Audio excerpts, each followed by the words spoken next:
I've been doing that same thing again where I haven't had the mic turned on. My apologies.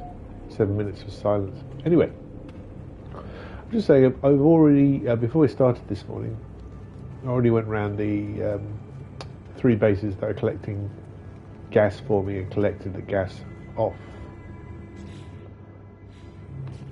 them and refueled them.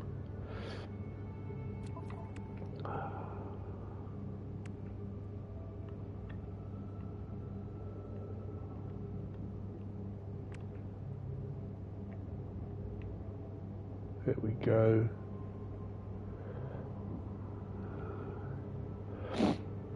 Let's take a picture of my inventory as is.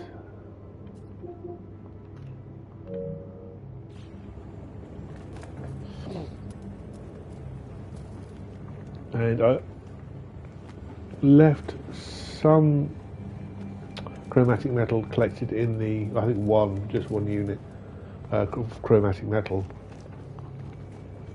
and came back to the mode select screen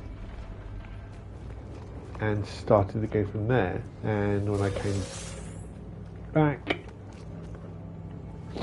that one piece of chromatic metal had vanished, which does seem to suggest that what we thought was happening is happening.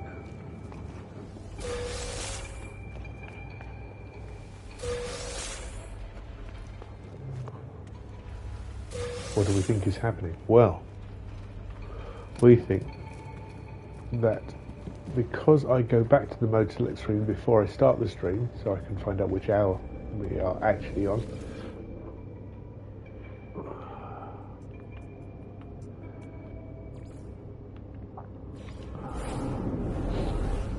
Those atmospheric processes, all types of them, the oxygen processor, the atmosphere processor, whatever it's called, harvester, atmospheric harvester, and the stellar extractor core all forget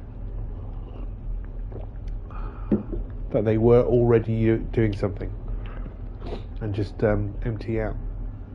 Something about going back to the mode select screen which is not good.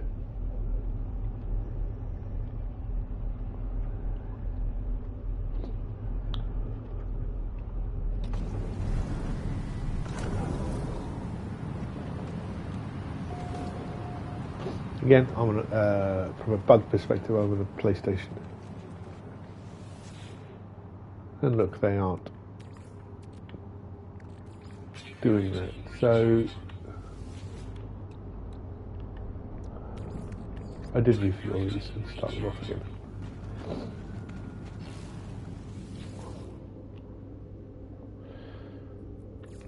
So I've lost how much this morning? 80 times 6.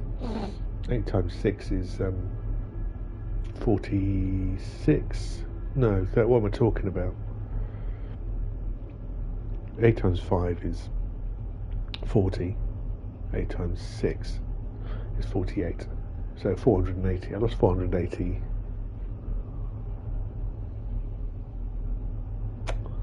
Carbon. Big whoop. I can deal with that. As long as I can factor it into the morning routine, it's okay. But refueling them before I do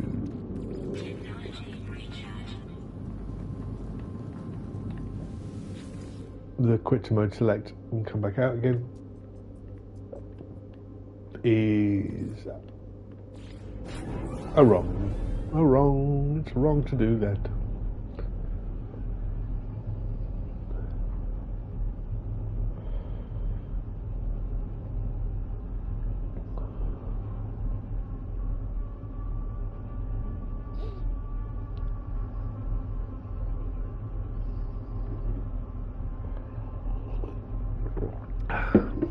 Still haven't got my coffee right. This is the one from Ethiopia. I can't get it right. Can't get the flavour right.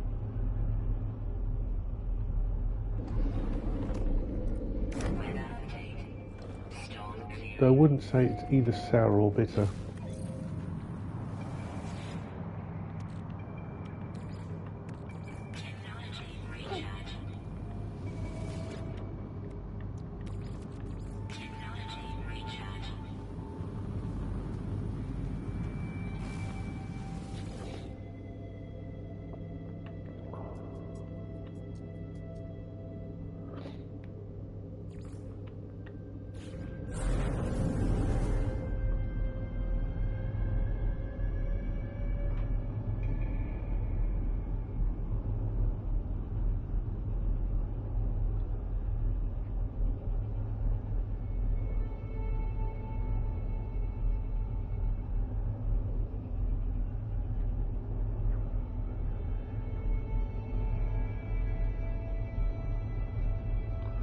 I'm just trying to think.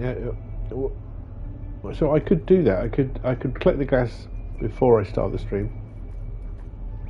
I could collect the glass. I could start the stream, collect the glass.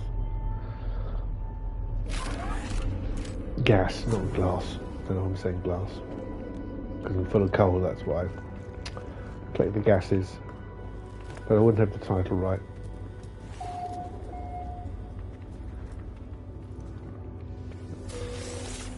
Which is probably the only...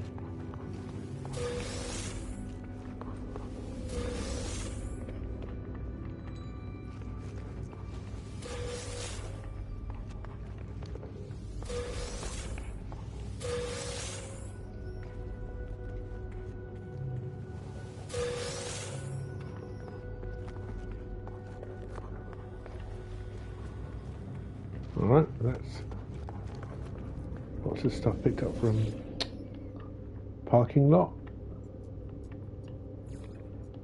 And then over to Avatar.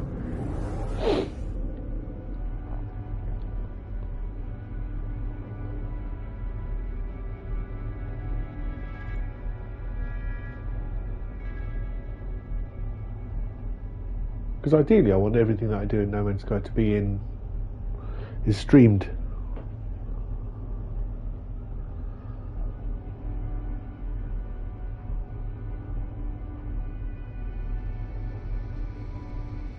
But you know, I'll think about it if my brain can function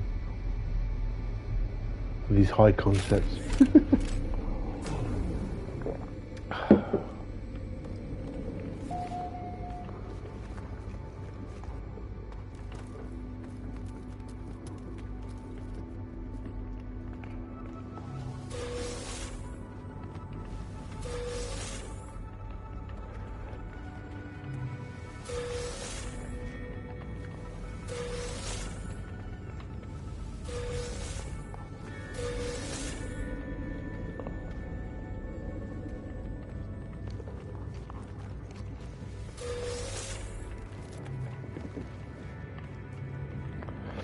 And finally, our newest base of the lot, Valis the Overseer.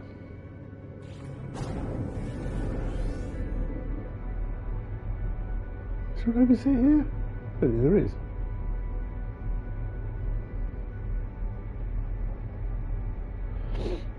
Valis.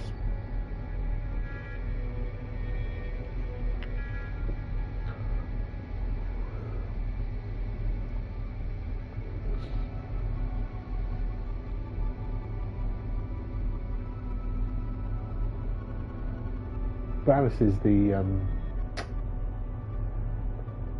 believe it's the name of the planet which Philip K. Dick believed aliens were trying to communicate with him from.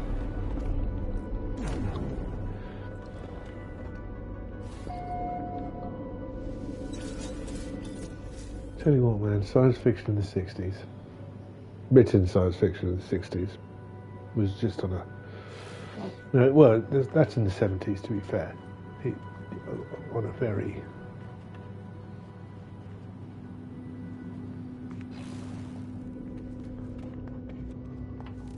different plane.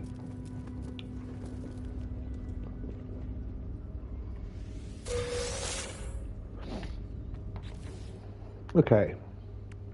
Let's make 2 gel, 2 acid,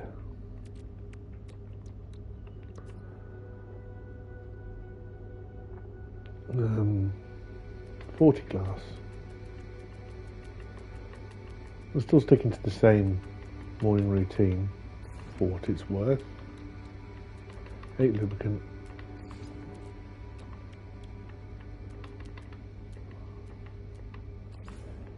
Eight panes of glass.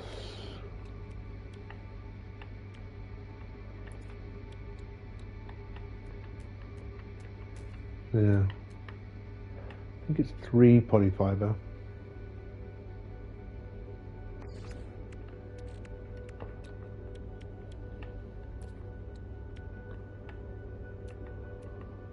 3 heat capacitors.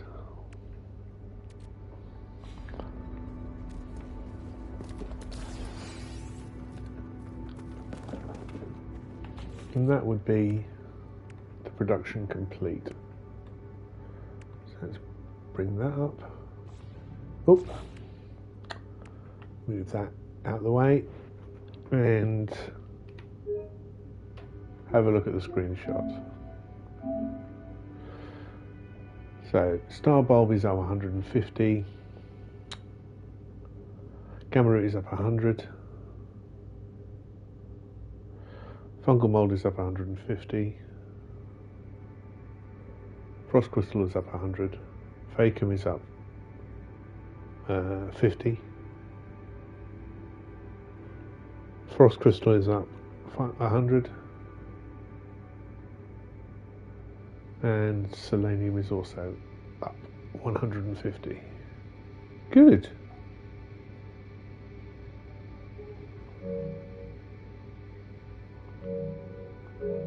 So that seems to be working.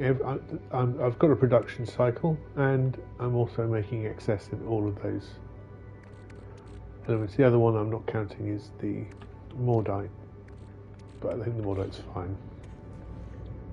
It was 5.9 and now it's 6.4, so it's going up.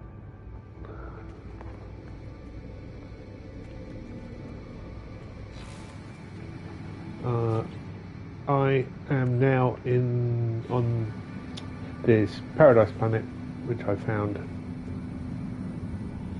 on this system. I think it's the second system I visited when I arrived into Calypso, and my capital ship is somewhere up here in the firmament, so I have access to all my containers storage up here. So let's do some filing.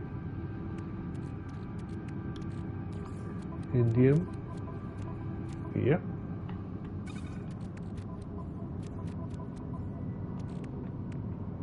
That one is amps. Yes, full excess.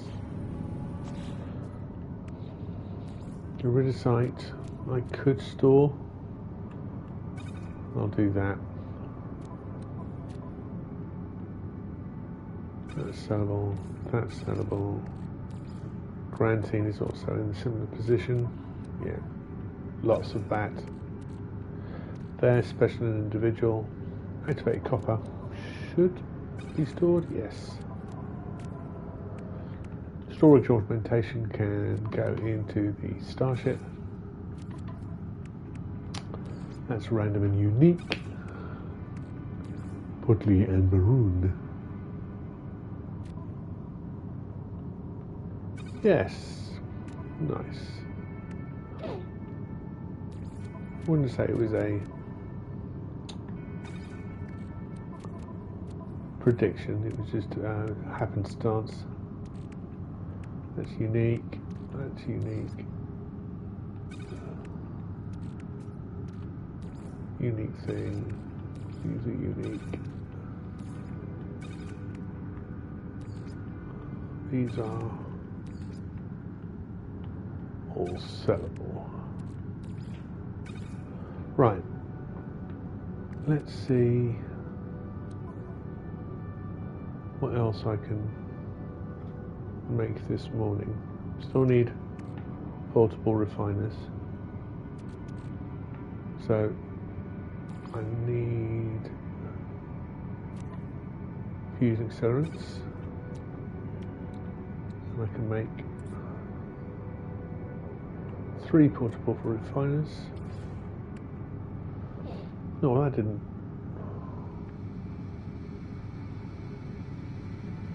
Do what I wanted to do. Oh, yes, it did. Yes, it did.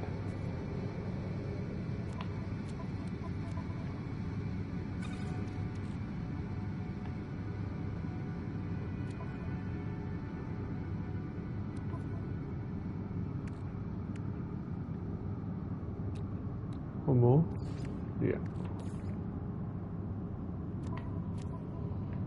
So we're 3 away from completing that.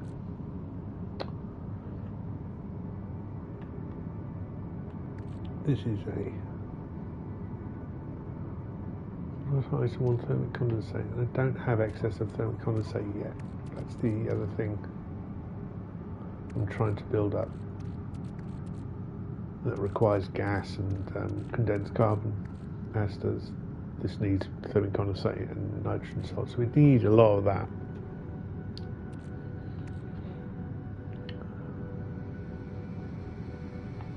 Okay.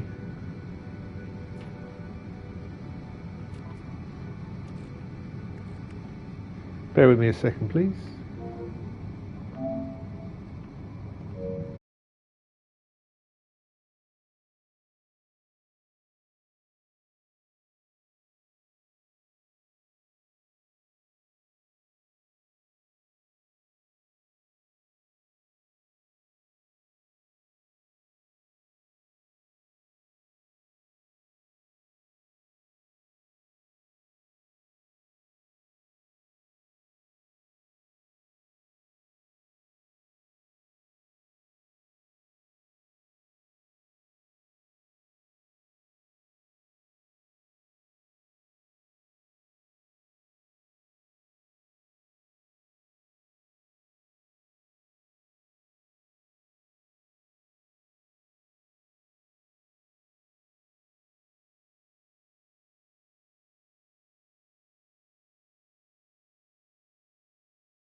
And we're back. So what we're looking at is, after I'm on in production, is what else can we make?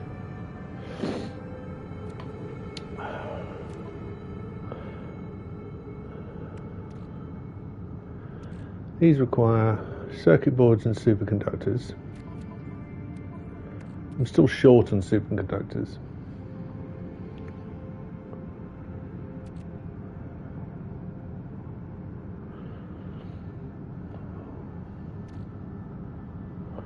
And that's enriched carbon and semiconductors. And semiconductors are thermic condensate and nitrogen salt. I'm kind of focusing on the wrong elements here. Well, the gas collection is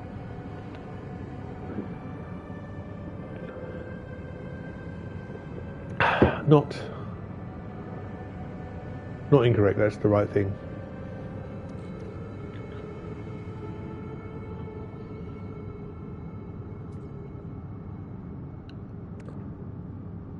Though I'm not necessarily collecting nitrogen. I am collecting sulfurine and radon. Where does radon get used?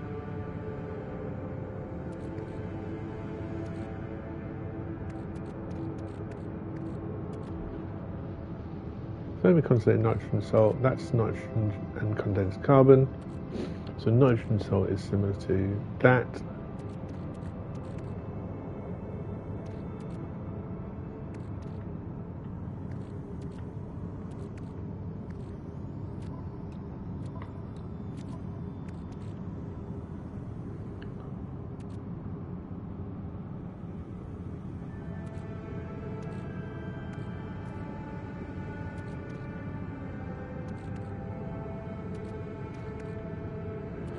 Trying to what makes radon and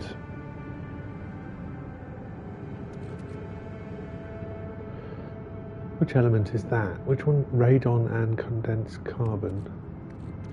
It's not hot ice, that's enriched carbon and nitrogen salt. Organic catalyst and nitrogen salt, but yeah, still got overflow. Those, no, I've used those overflow up. Alright, okay, so heat capacitors can go into excess.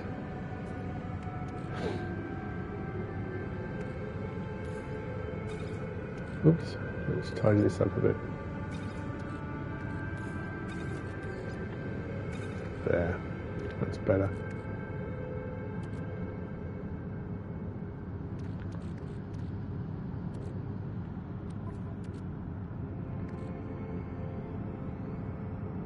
Do I want polyfiber or circuit boards? I think both are. Got lots of those. Might as well make circuit boards.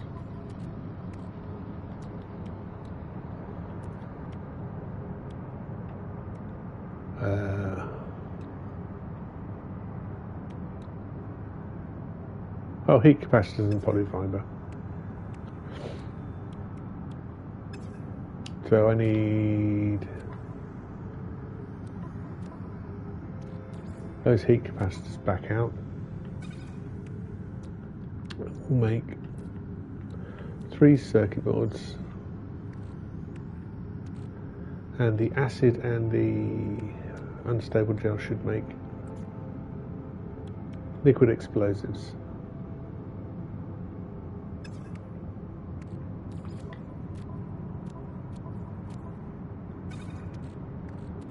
Oh, well, I actually need liquid explosive. How about that? And I need 2 of them.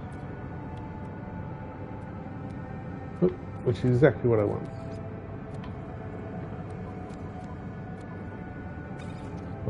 I missed that. So we're still looking at these base products. Well, I say base, but the first layer of the complexity, which is these nitrogen salts, thermic condensates, semiconductors, and superconductors. They're related to each other. That leads on to that.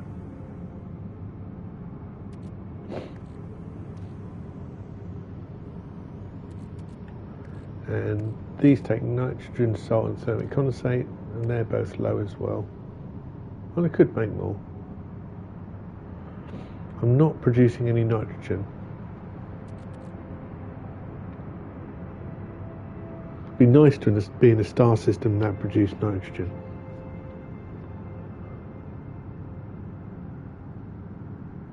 That would help. I am producing sulfurine.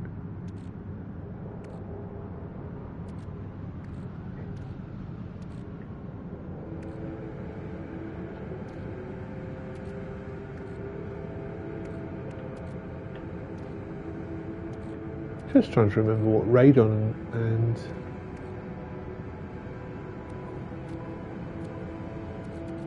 condensed carbon make. This radon and condensed carbon make enriched carbon, which I do have an excess of. So I could, well, I could move those 2 harvesters to somewhere else, but I'd rather get these 2 up into there completely full before I do that. But maybe we should look at nitrogen collection in the stellar core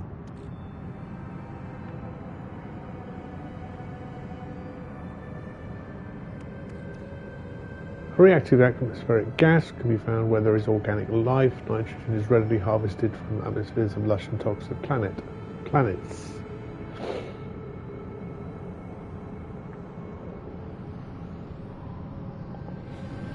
Well, what if I were to put 2 here?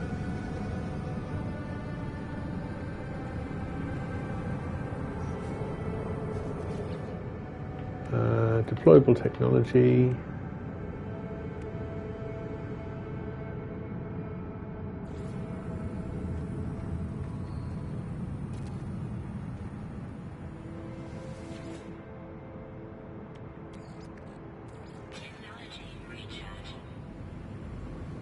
Let's do another one of those.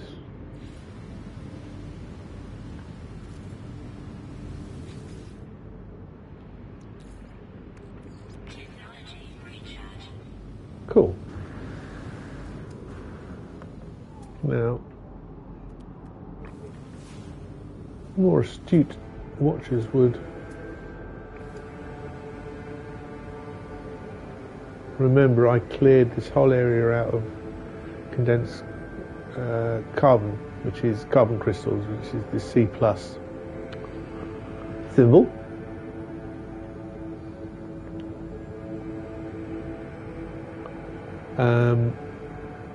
So I'm just seeing how quickly carbon crystal regrows.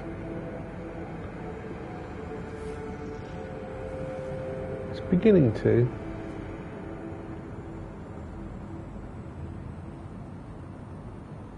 There's that one, that's quite a long way away. 361. Nothing in visible range.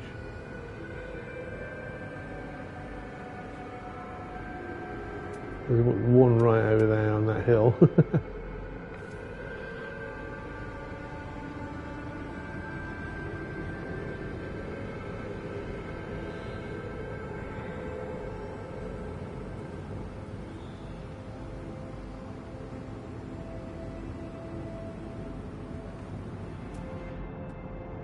But yeah, we're going to leave that for the time being. Alright. So those are new. They're going to produce some nitrogen for me. I'm going to stick to my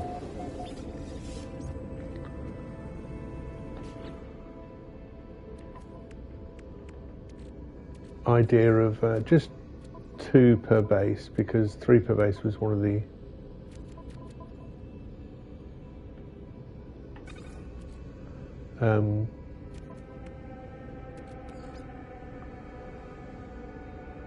was causing the issues. And I don't know whether it is to do with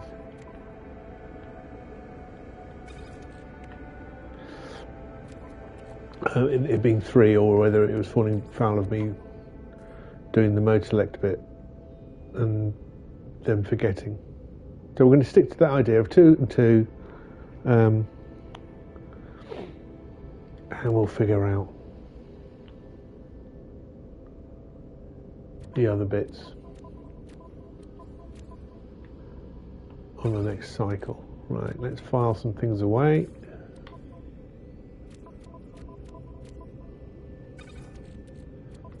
Building up nicely. These are definitely sellable.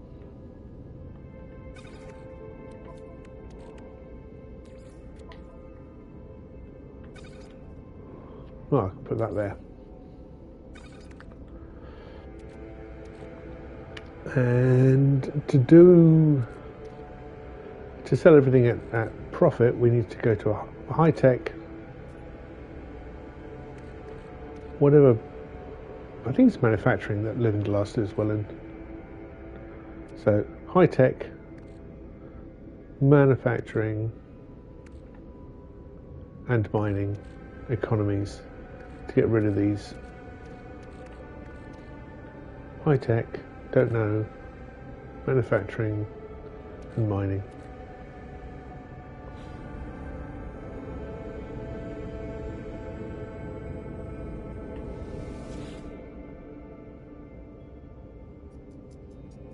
You know, as a fan of Philip K. Dick, and I remember reading the biography, Divine Invasions, and yeah, it's a great read. he's a fascinating character. But the experiences which he are basing his stories upon don't really fit in with my model of the universe, I have to say. Whether he was in himself a storyteller and creating stories about his own life, which is quite possible. That's what writers do, or storytellers do at least. He was a big drug user. Would take speed pills, diet pills, to help him write on a daily basis, not sleep for days, and write. And his story is somewhat similar to L. Ron Hubbard's, who was a complete and utter grifter. I have no doubt in that. Sorry, Scientology. He made it all up. He made it all up so he could power over people. But yes, again, a mysteriously distant planet chose them as a vessel to broadcast the truth through.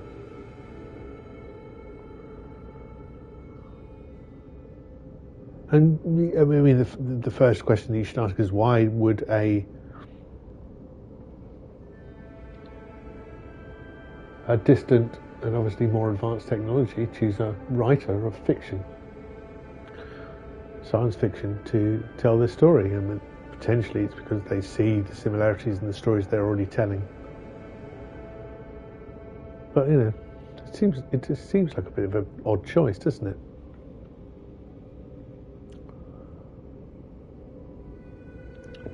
But go watch Galaxy Quest.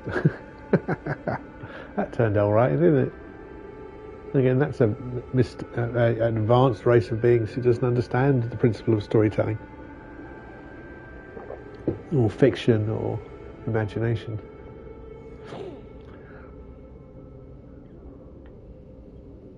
Okay, I have done the morning roundup, haven't I? Yes. Okay, and now we're going to look at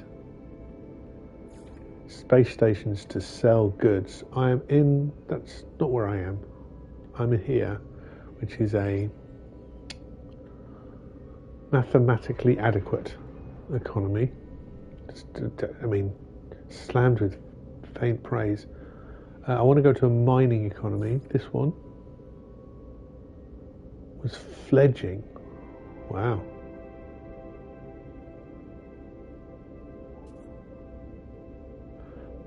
I can't remember why I had to go back to Behip Azav. Maybe it was the mining. I don't think it was.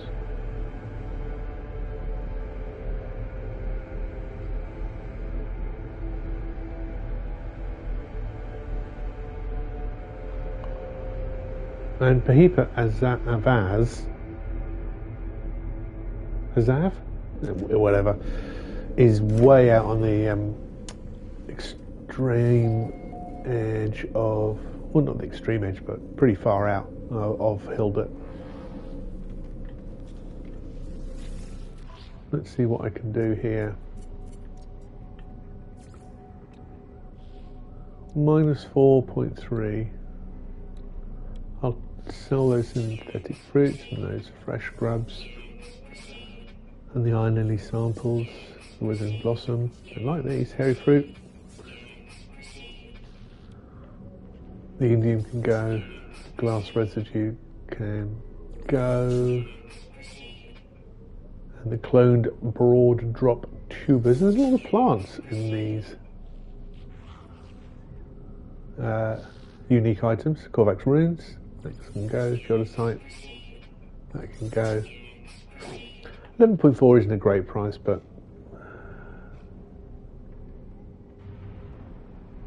economy demands energy, doesn't it? And a Iridesite we're still looking at high tech and manufacturing.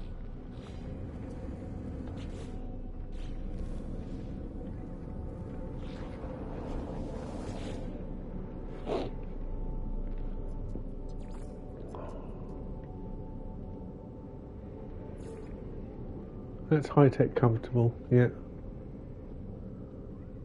Where's manufacturing? That's the big cog. No, that's mass production, low supply. And that's high supply. Should we visit both and see what the difference is between a low supply and a high supply galaxy star system? Okay, off to Roughton.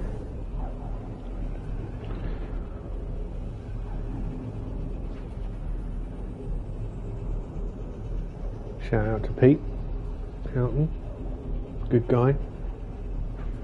Used to work with at the NSPCC.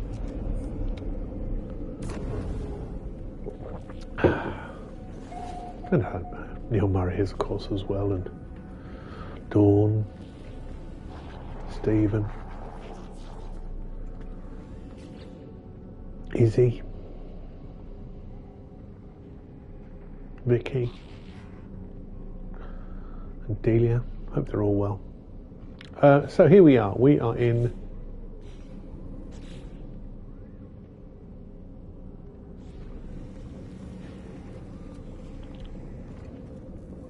this is low supply, right? This is Roughton. I wish to sell. And that's offered me 45.7 on bromide salt. Minus 3.6 on liquid glass. So that's low supply.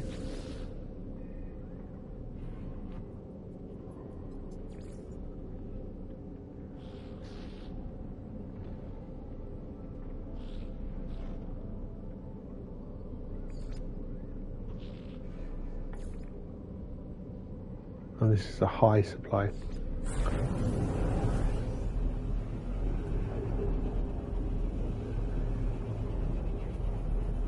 You get 45.7% increase.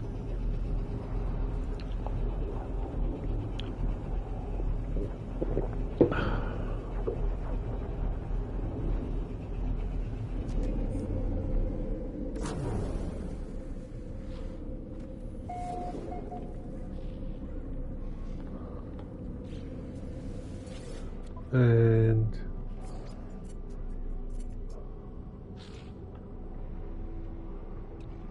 living glass is the same, it's 4.7, and that's 24.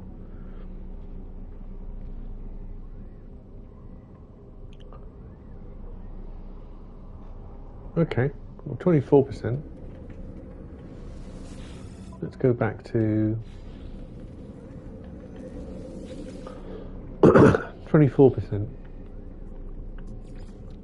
Let's pop back to Roughton.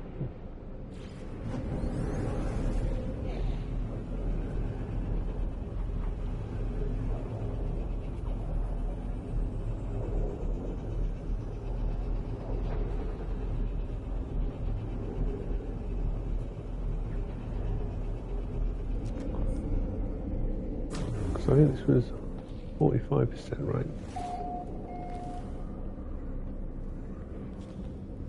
Skip, thank you.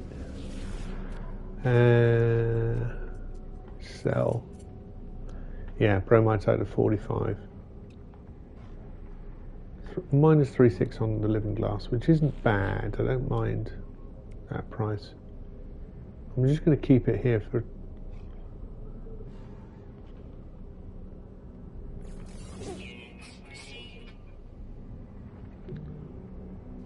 So this economy, which is low supply, is better to sell in. Because that's, I presume that's why, because they're not getting, they want to buy stuff. High supply would mean things are cheaper. I'm guessing. But I guess that's how it works. So this one, this mesh decoupler, needs to go to a high tech.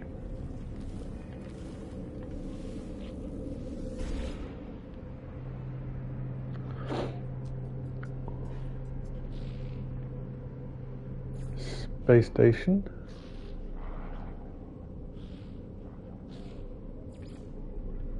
high-tech and comfortable.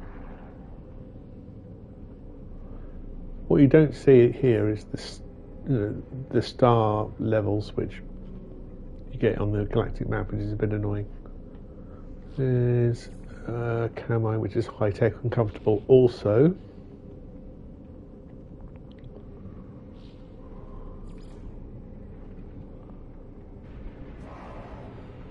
It's engineering and opulent.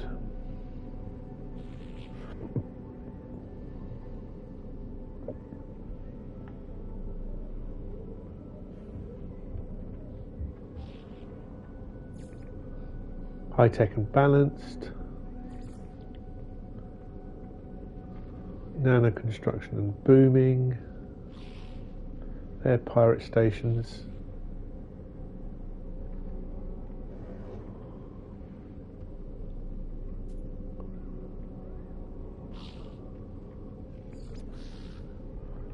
High-tech comfortable. Technology promising. Engineering sustainable sounds like it's okay, right? It just sounds like it's doing all right.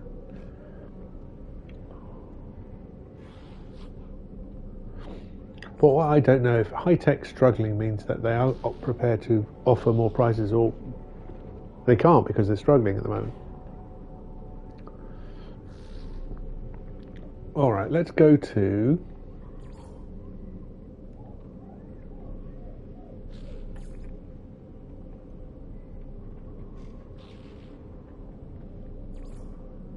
this is opulent.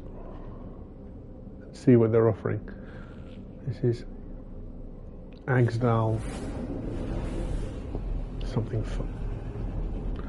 I missed the last bit. Agsdal Faye, I think. Faye.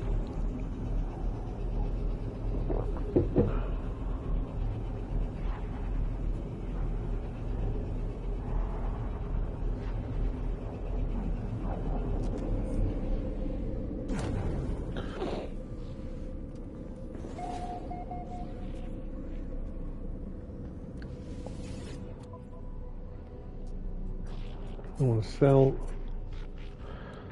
So this is an opulent system, and they're offering me 28.3%. It's engineering rather than high tech.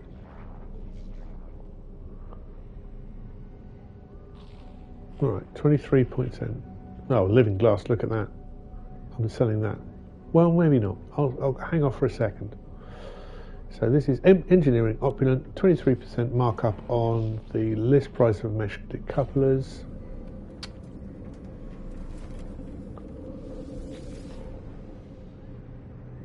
And let's try high-tech comfortable.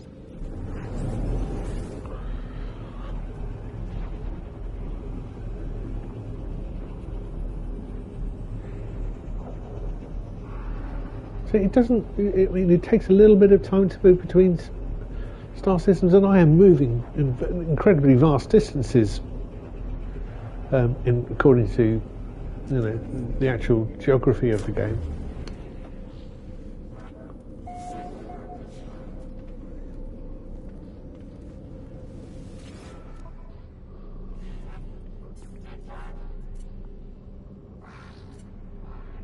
It's 36.9. A lower price on living glass. Okay, well, I'll sell those.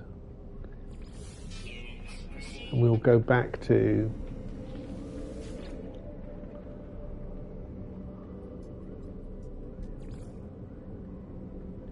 Agsdal Faye and sell my living glass.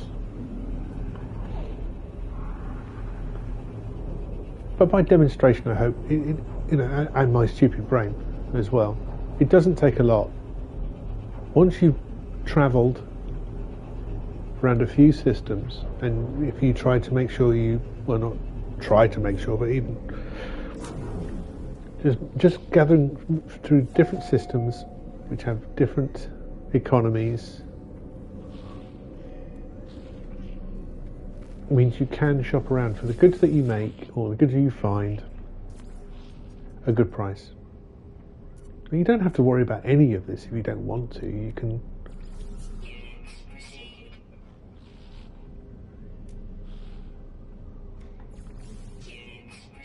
sell wherever you like, but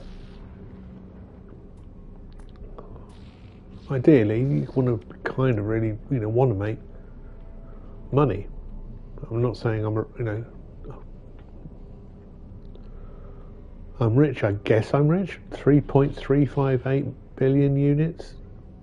I've got no idea what the more focused gamer in No Man's Sky is doing.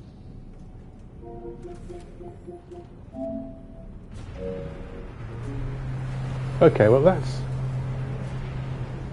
the selling done. There's nothing in my... I do need to send the guys out, don't I?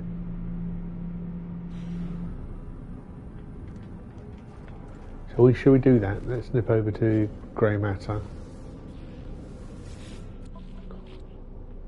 No, that's back to the selling.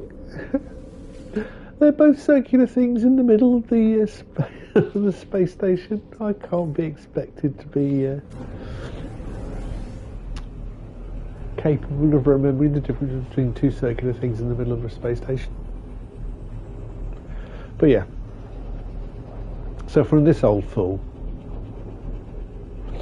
if you get into a production cycle where you're manufacturing goods or harvesting goods to turn into manufactured goods, shop around. It doesn't take long. Just put yourself in a space station and go through the systems that you visit and work out what is the best where for your goods. Hi.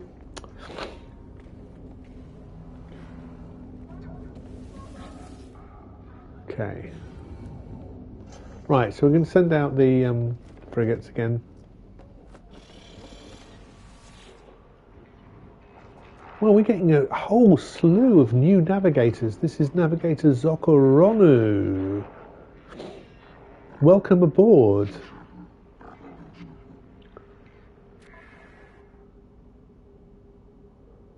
I'm not convinced about what makes a new navigator appear. I was pretty much static for a long period of time in one star system, and I had one navigator, maybe one or two. Maybe there's a shift system going on, which that would be good. Don't want to work them too hard. But I got very used to the navigators I had, and when I started travelling again, I would note that every time I'd come to a new star system, I'd get a new navigator. Now, that's fine. It's the details that I pay attention to,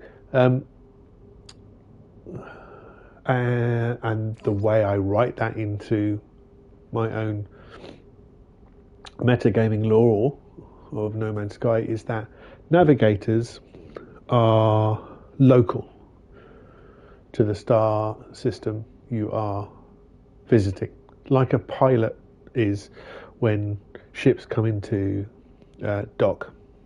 I don't know if you know this, but when the big container ships come into whatever harbour they are resting in or offloading or on, taking goods on from, they don't actually moor the boat themselves. They wait outside the harbour, and a pilot comes out on a small vessel from the harbour master, and they take the vessel in to the port. And that's because they're specialists. They understand the intricacies of the water and the shipping lanes.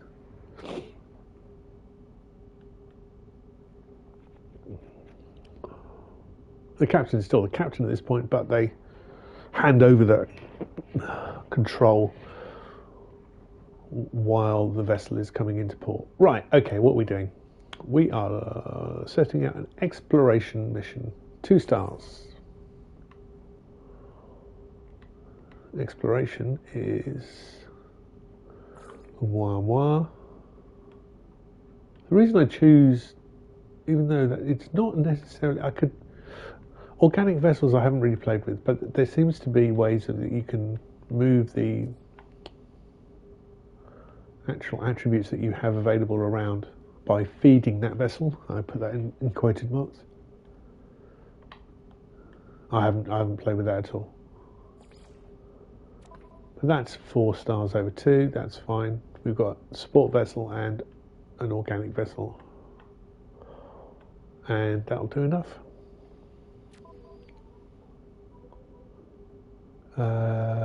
We'll do this 1-star combat.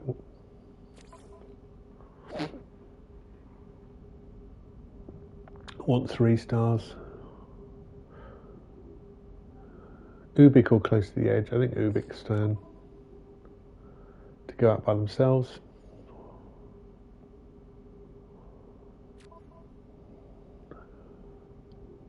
I'm doing these by. I'll leave the balance exhibition to last. A 3-star combat patrol, so this will definitely be death from above, and I think Stigmata 2.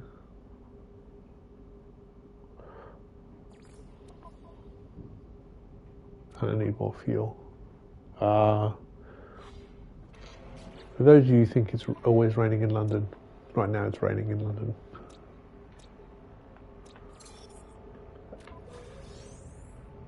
I don't know why I'm here. What was I doing? Oh, getting fuel.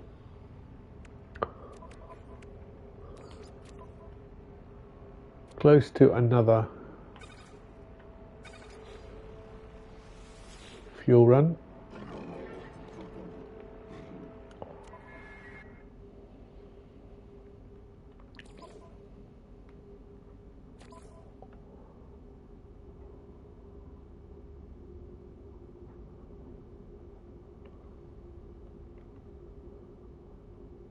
What's the most I could do with 1 support vessel? That'd be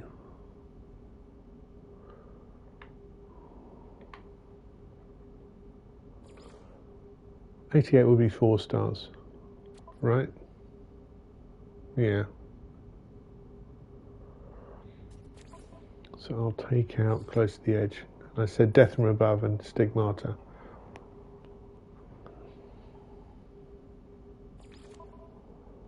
There you go, that's 5 stars. To be honest, I probably don't need the support vessel. Let's take out, so it was 100, yeah, 100 tons. It's the same fuel. So I don't need the support vessel to make it up. There we go, off you go guys. Trade. How many stars do I need? 4. So support vessel will be Klaatu, of course.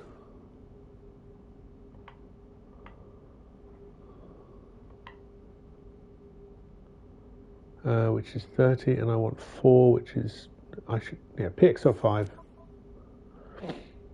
is plenty, and you get 65 plus the upgrades to make it over 80, which is 4 stars. So the star rating basically works. If it's it's kind of like, I think it's 105 to break 5 stars, 80-ish to break 4, 60 for break 3, and here I have 65. I mean, we could just do a quick test on that. So if I take out PXR 5 and add in Stigmata, there we go, that's 71, which is not enough to make 3 stars. Stigmata out, add in that, and now we have 66, 74, still not enough.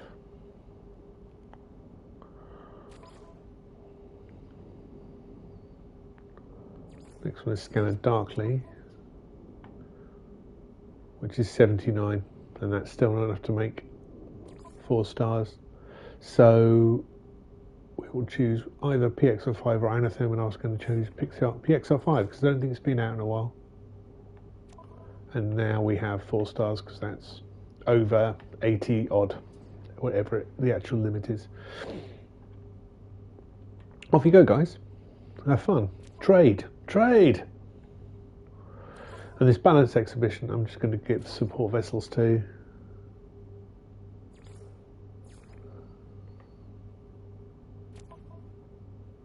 Yeah, 4/2, 50. Groovy. It's a long one, 11 hours. Thank you, Zocorona. So there's nothing in here worth selling. Fuel-wise, the alarm bell has started to tingle, but I think we've still got another. This will do me for the week. If we carry on hitting daily.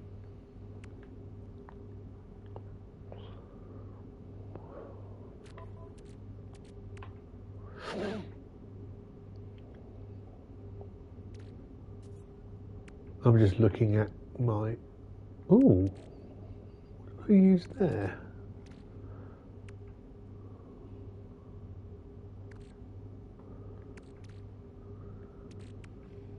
I did have some hermetic seals there.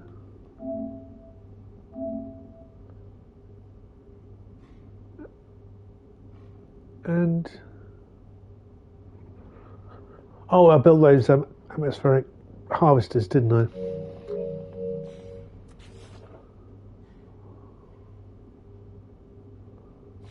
Which I can't build here, but I presume that's what used up those bits.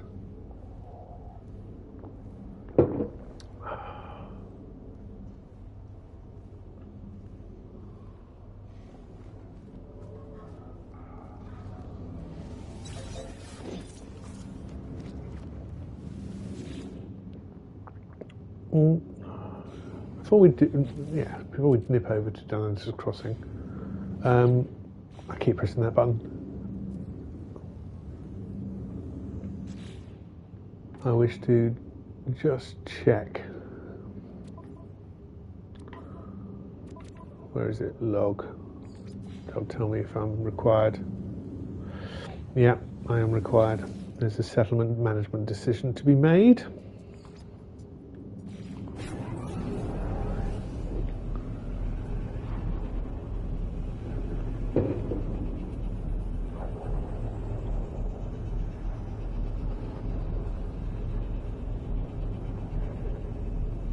So let's find out what it is. The more I think about teleportation,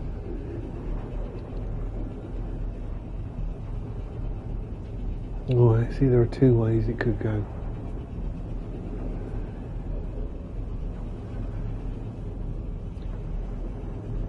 The idea of studying matter at a subatomic level and then recreating it, which is atom smashing or atom building, is not an unreasonable concept. It's definitely one of those technologies that we're always 50 years away from developing. And I think that 50 years sum, when you hear about technology being 50, well, we're about 50. I think we're about 50 years away from it. I think that is the amount of time that you could try and knock an investor for. If you're trying to look for funding, want to keep people interested in your technology, you know that it's some way off. You don't want to set an unreasonable expectation of when it will be available. Yeah, 50 years is something between 50 and 20 years is understandable as in the human psyche, that for an investor they could see that manifest in their lifetime, or they might not. It could just be out beyond their reach. So, you know, you can definitely get people to give you money if they're interested in that. If you ever want to see how not to do it, you can look into the story of cold fusion. There is an excellent long-form video essay, well, investigative journalism piece really, about University of Utah, and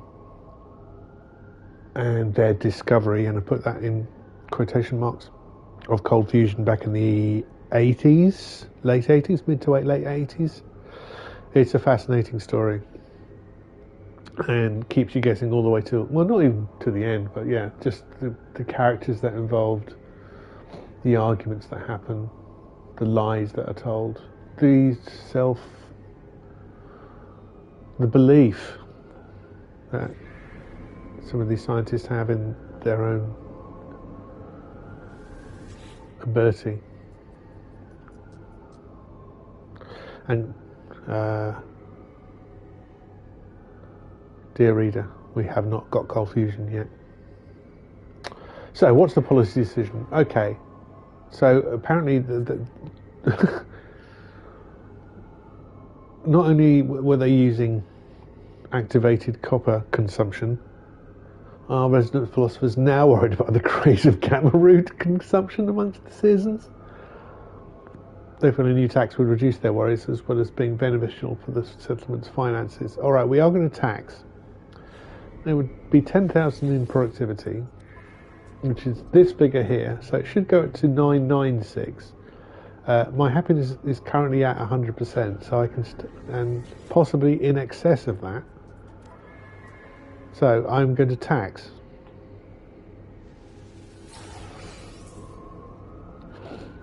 Now it says the settlement happiness has decreased by 2%, but they're still at 100%.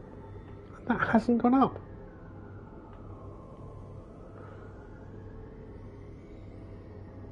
Well, that's annoying.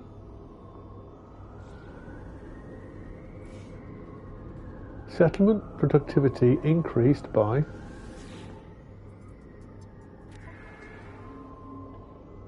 that was 9.7. That was no. That hasn't done anything, I don't think. Frustrating lies. If any of you read the epic comic saga Lying. Alright, so we are going back to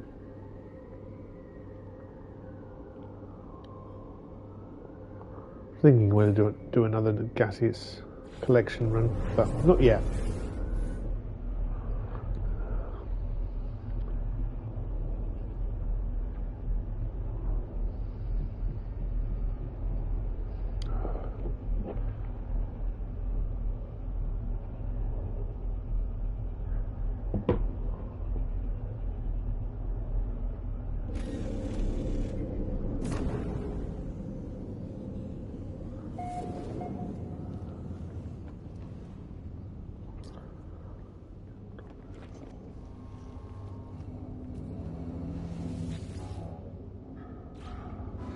Okay, that's doing something.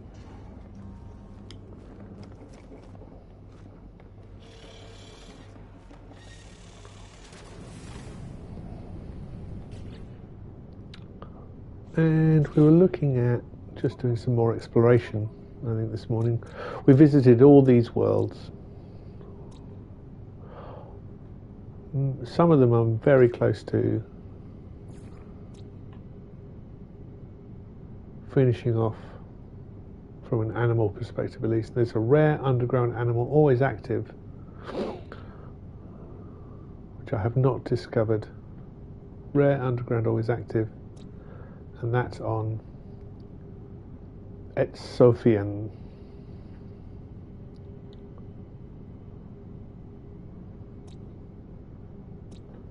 Which is where I have my base. So why don't I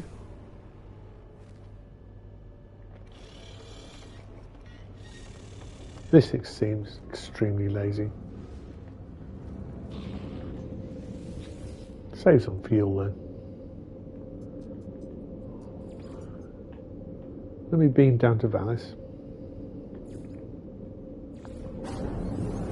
Warp, I should say. I should warp down to Valis. So, Atom Smashers, we've got some amazing people. We've got some amazing people. There's some scientists looking into atom smashing, and we are getting to the point where we can manipulate atomic particles, subatomic, atomic particles at least. But if we get to the point of actual creating subatomic particles and creating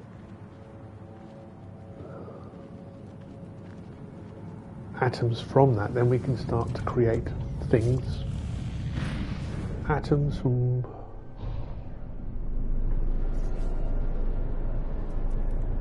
nothing. Well, this is nothing from our perspective, but we can break apart atoms and then put them together. You do get into alchemy. You can.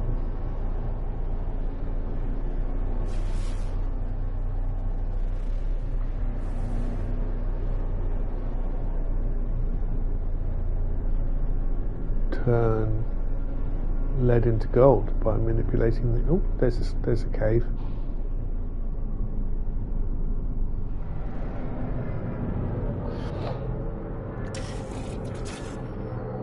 And that means if you can do that, you can understand the structure of a thing and then recreate the structure of that thing somewhere else out of other elements.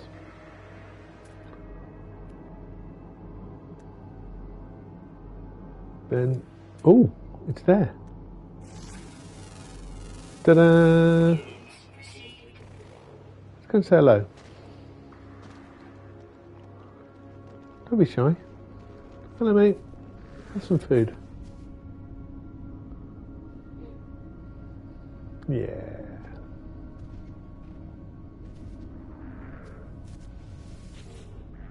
I'm not going to ride you. I'm not going to collect your milk, but I just wanted to say hello and thank you, because that means I have scanned every single type of fauna on this planet,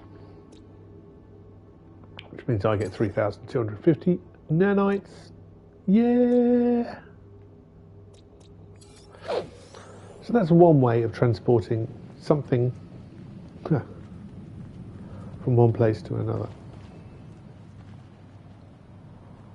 But in fact, it's not transporting. You're analysing something and then recreating it at another point. So in fact, that's cloning.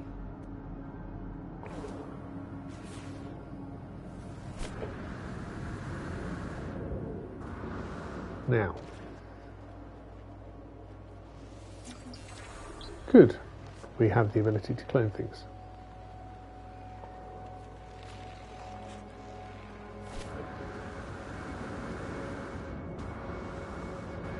I'm just going to pick up some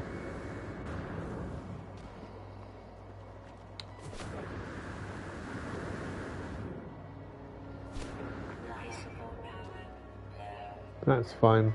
20%, I'm alright with that.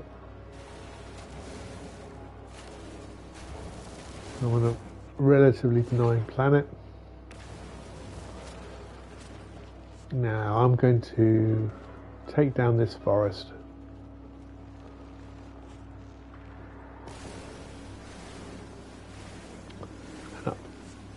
For carbon.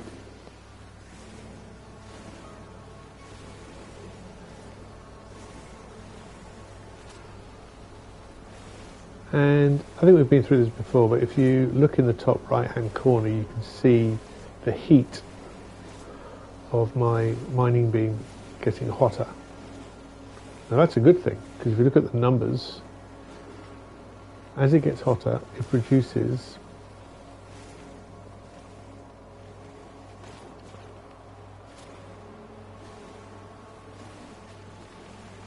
more element out of it. I think it's just reducing. That's what happens when you don't pay attention. I'll take that.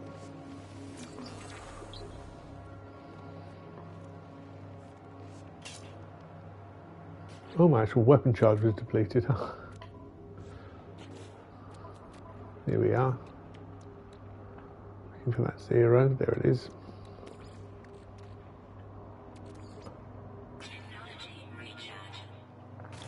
So as your weapon gets hotter, it is better at doing its job.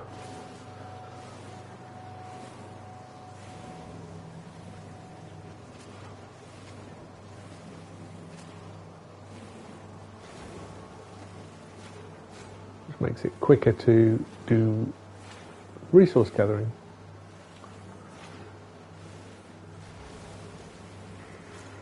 And there are various upgrades you can install to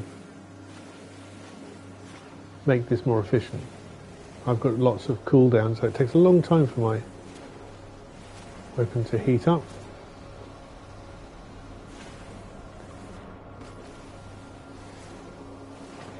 So getting your weapon to the top of its heat and makes it most efficient. And then you want to be looking to that heat warning, where if you reach the top of that,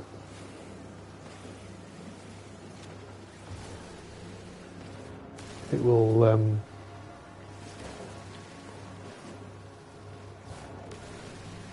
overload. So I'm just feathering now.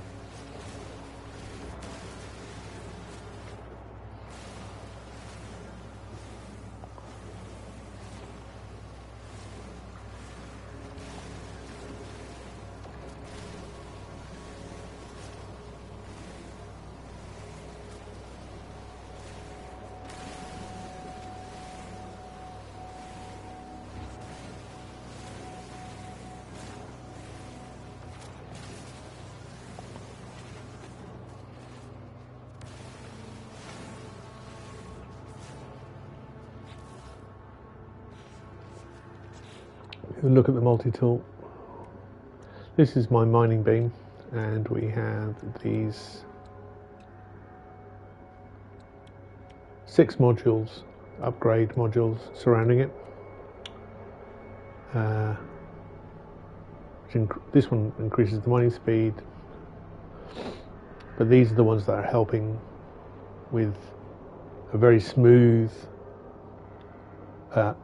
heat up. So heat up downtime is reduced, the heat dispersion is improved by 48%. That reduces the downtime when it overheats. Again, heat dispersion, overheat downtime down. And what that means is the weapon does take longer to heat up. Well, it gives me, I didn't realise I had that one. But is that the advanced? Anyway, they all help make this mining beam heat up slowly and more controlled, get more elements out, and keep it in that hot zone when you're really going for resources. If I were to, and I can do this, store this technology, let's reduce my multi-tool down to its bare bones.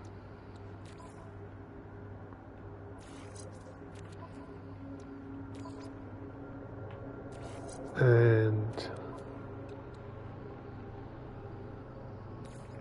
take it out of its slot.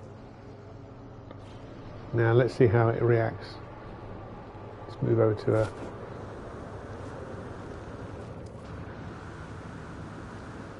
another hill.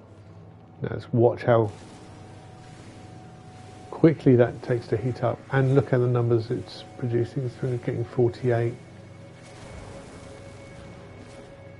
It gets hotter quicker, but if we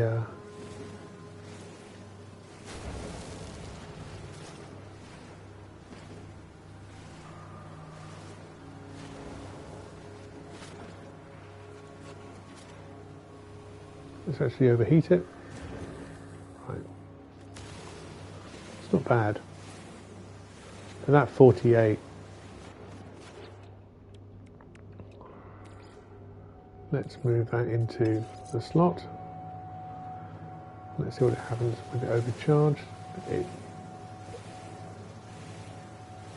gets better. Oh, there's something I haven't analysed there.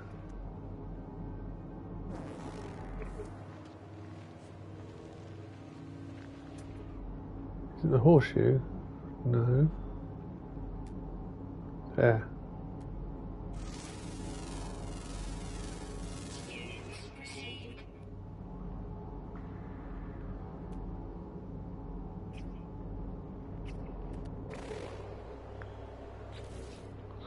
So let's put those elements back in.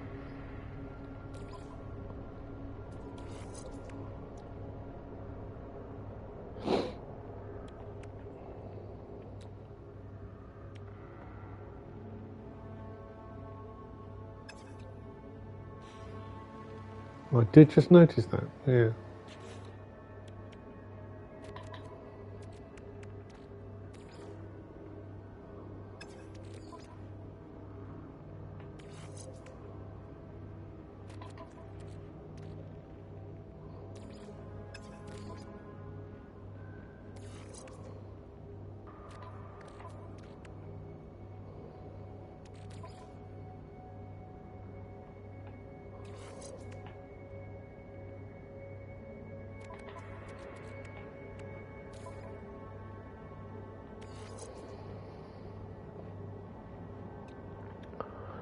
And if I were to, can I increase the class of a multi-tool?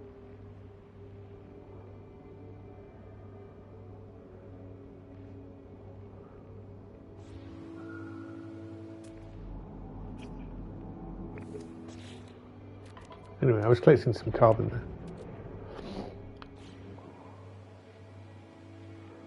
I'm going to carry on collecting carbon.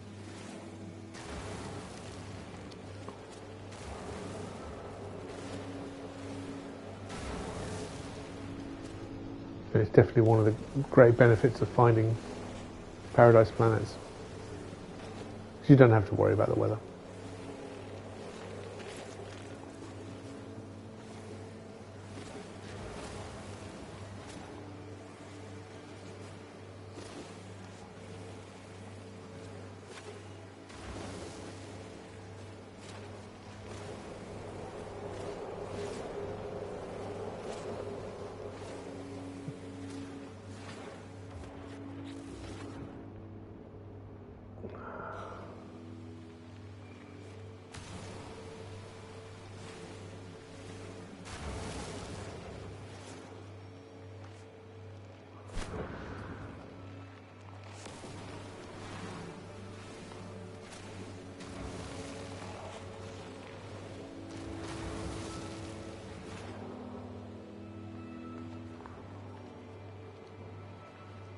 All nice.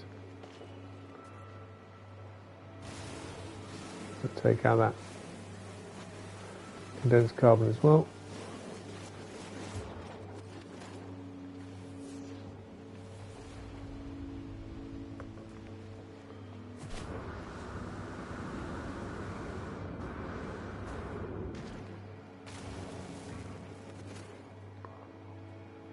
I mean, this is as basic as you can get, but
Mine.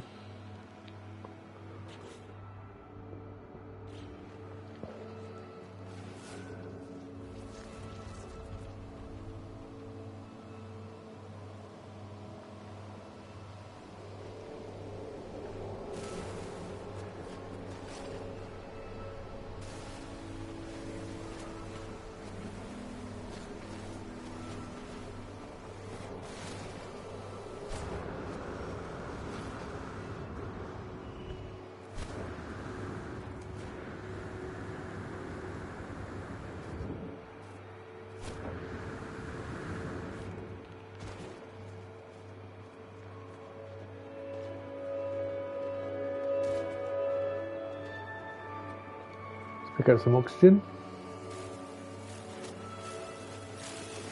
Do like these little clusters.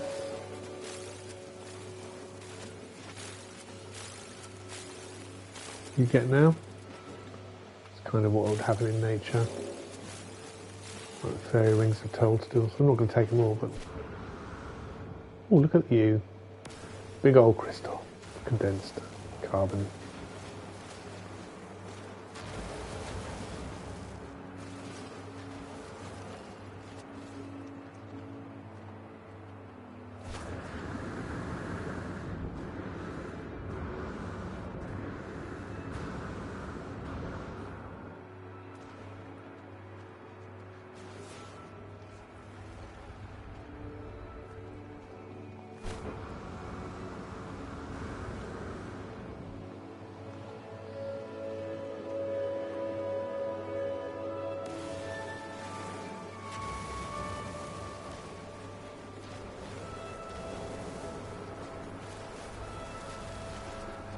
Nice. Then, how far is it to walk back? 17 minutes. Best viewers on Firouche online at L2W. Ah, not cheap, but best. Wow, fascinating.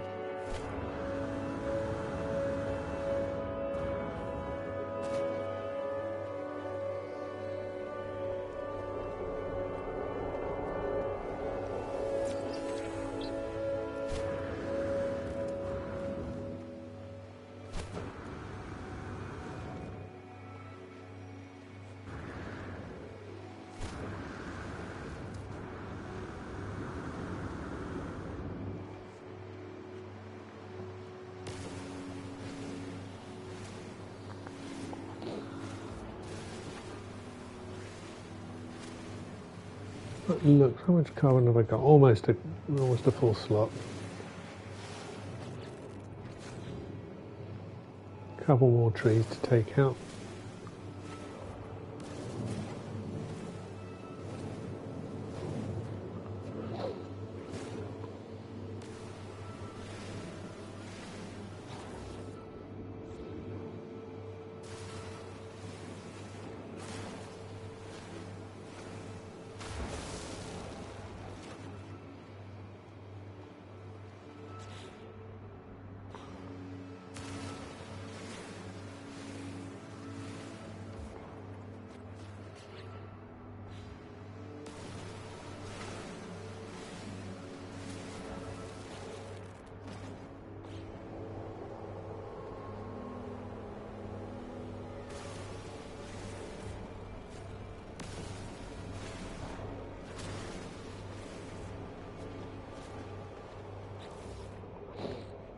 Look at that. A little bit of extra. Right. Well, I might as well take the sodium nitrate while I'm here.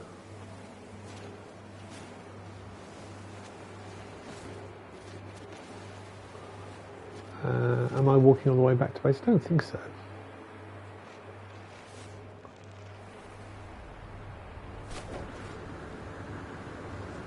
This is a very pleasant walk through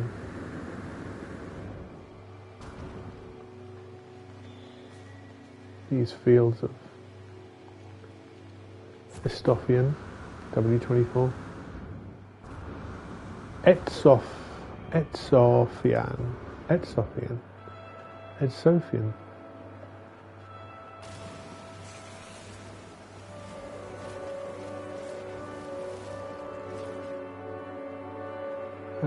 I feel I'm heading back towards my base, but there's my capital ship.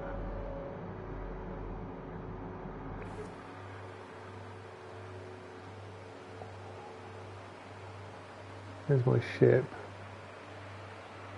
It's 5 minutes away. Where's my base? Really?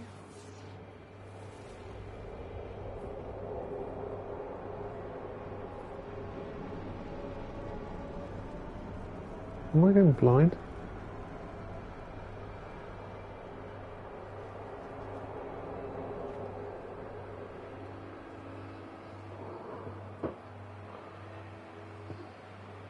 That's like hydrogen. Should start like that.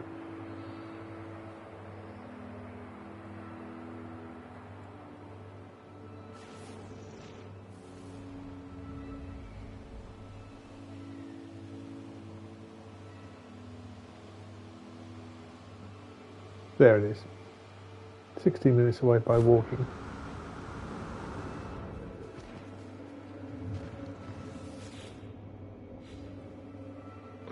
Wow, I think we just had some thunder here. Could have been a big truck, but had that resonance, that deep resonance thunder has. So yes, I'm going to take a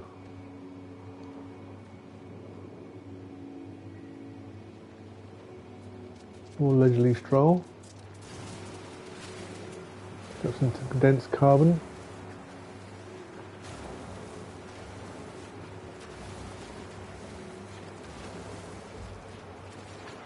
Back towards my base, which is in this direction.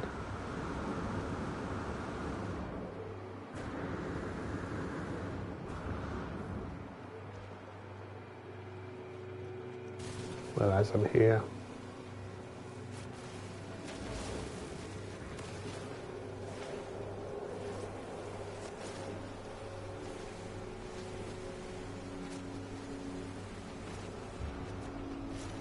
Jobs are good, there we go.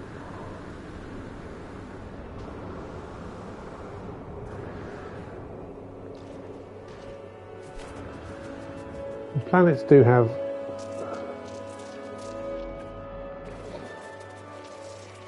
different types of terrain, but they're mostly based on depth and anything else. You've got the top layer, in this case is this blue-green grass. Then you've got a subterranean layer like this. We start to get these subterranean minerals show up. This is essentially the same terrain as what's in this cave here. And there's base level, or bedrock, which is normally a different colour, but you cannot mine through that base layer, so you can't create, for instance, a hole through the centre of any planet. And why would you want to do that? Well, check gravity, for instance. I remember learning this fact very early on about gravity, that if you drill a hole through the centre of the Earth, if we manage to shield it from the incredible heat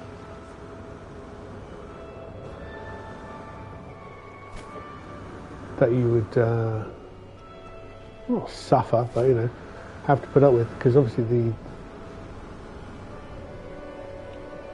the pressure that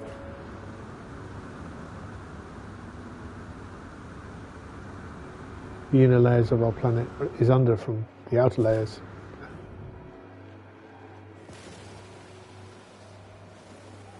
is immense. But gravity acts relatively evenly.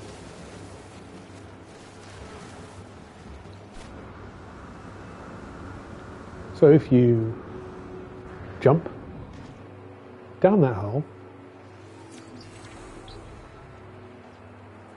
I have been taught that you would not get to the other edge. You'd lose some momentum within that process. There would be friction. You're not putting any more energy in the system than gravity itself.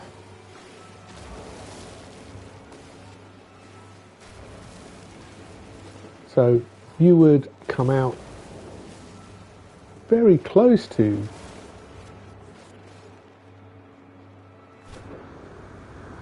the edge of the hole on the other side, but not enough to actually, not even make it out, but yes, you'd reach just the lip rather than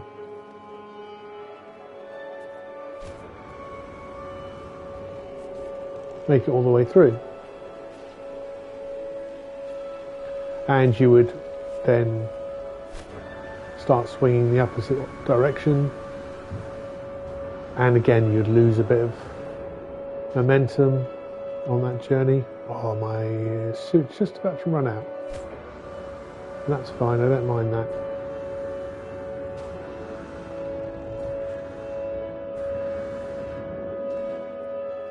Means I can use a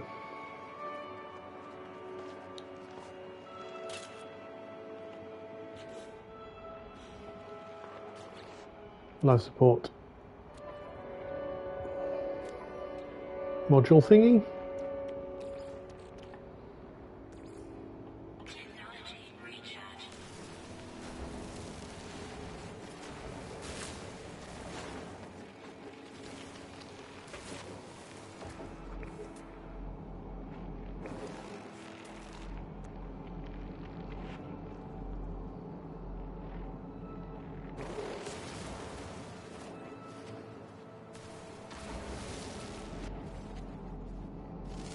Yeah.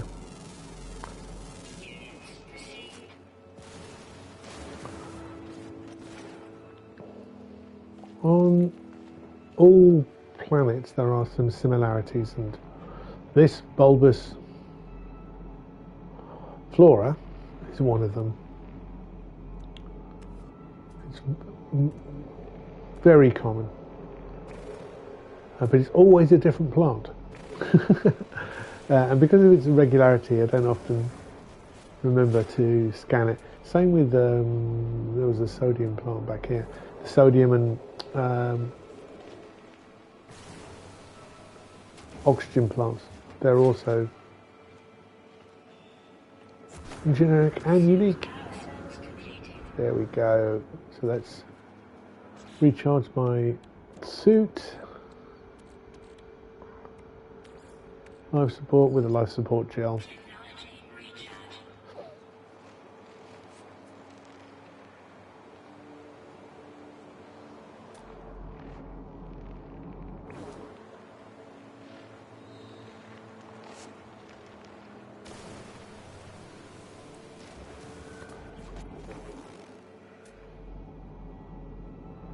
Again, that had question marks by, didn't it?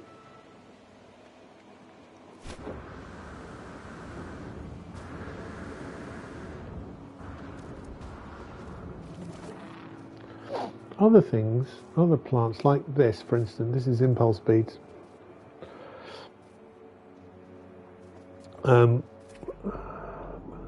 They normally show up with that symbol.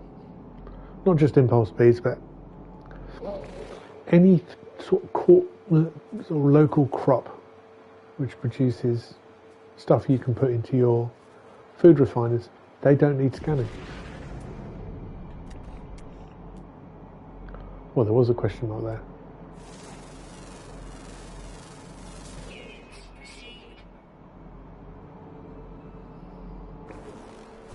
I'm just going to head towards this.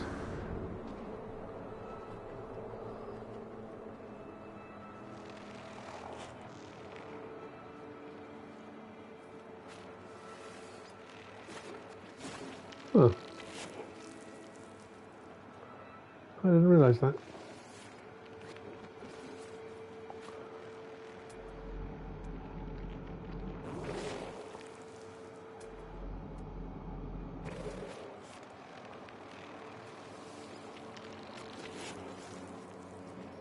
they can be farmed for oxygen. Get close to them. Those little red dots are... No, not going to that. I'm going towards my base.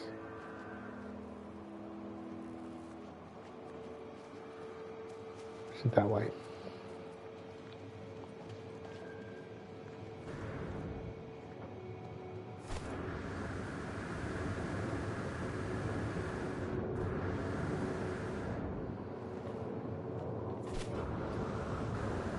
There it is, we can see it. I can see my base from here.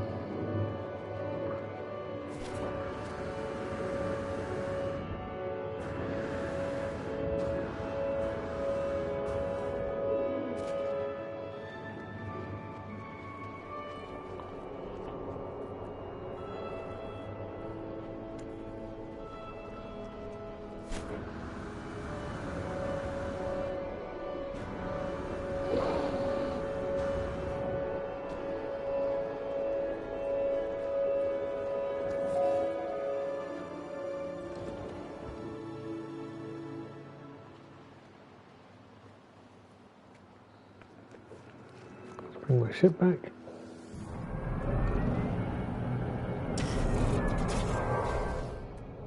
Well, there you go. Free nitrogen.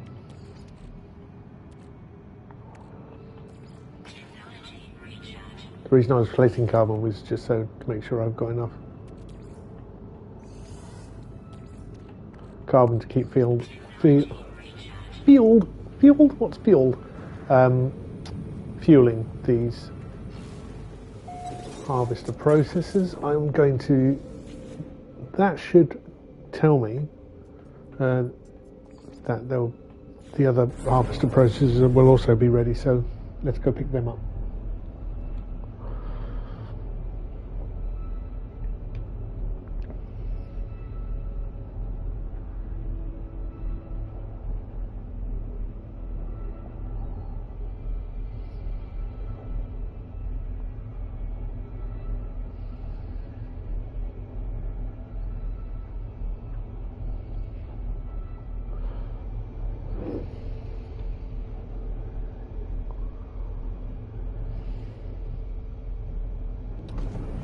Here we are.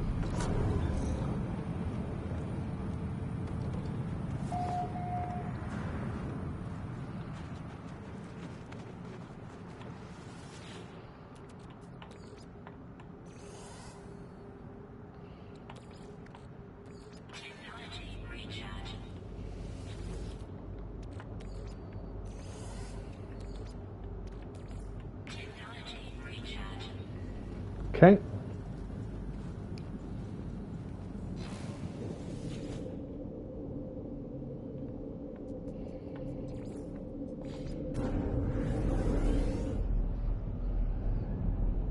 Yeah, it's definitely thunder.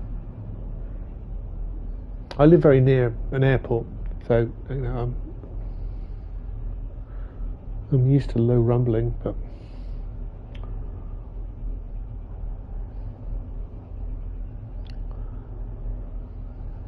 it definitely sounds like thunder. I do associate thunderstorms with summer.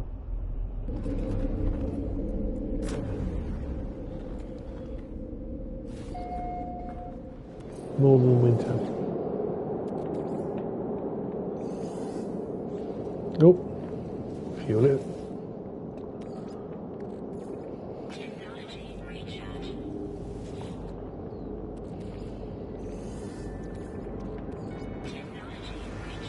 Good job.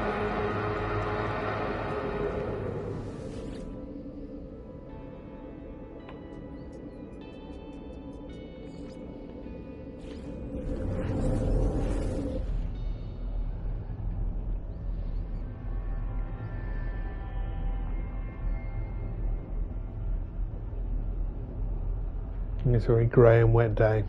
It's gone from being barely tolerable to being grim. I think it's what weather forecasters should put on it. January grey, no, very little light. making its way through,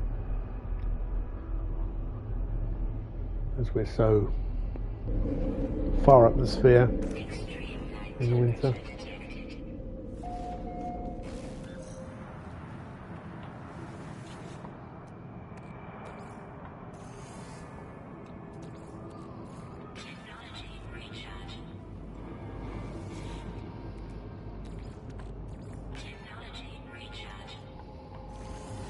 Nice.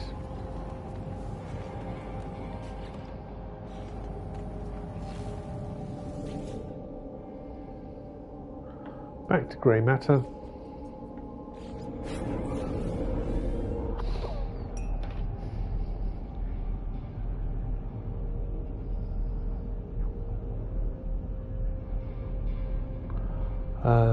Fuel, we'll put those fuels away. And maybe do a little bit more exploring.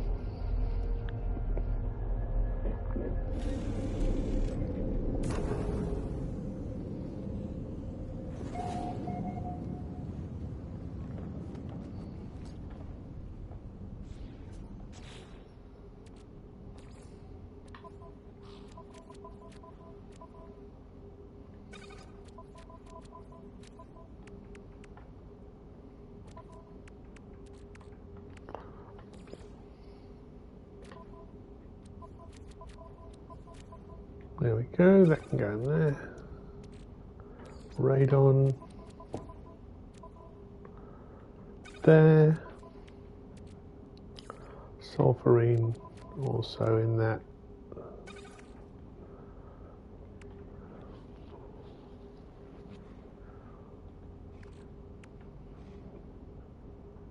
Similar space. Right, so we know right now this thing here is producing chromatic metal.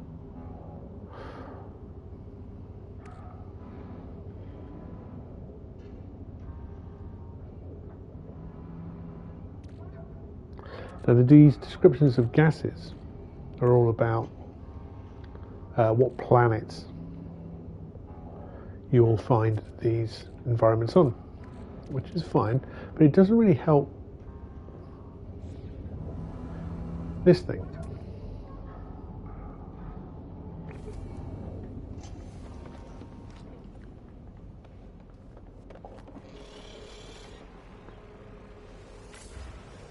Oh, hold on, before I do that, missing a small piece of information. Leave. There.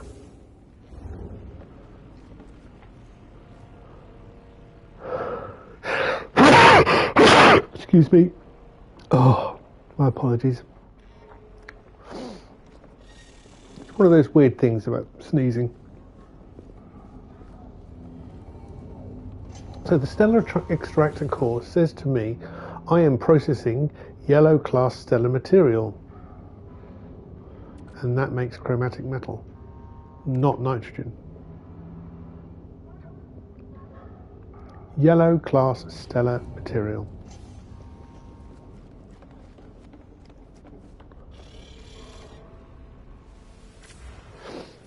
And if we look at the star here, you can see that it has a yellowish tinge, I suppose. Different stars have different colours. That I would say is green. Round is also yellow.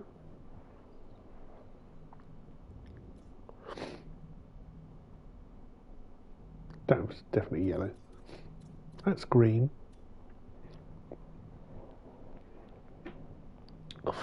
Wow. 3-star mercantile. High supply.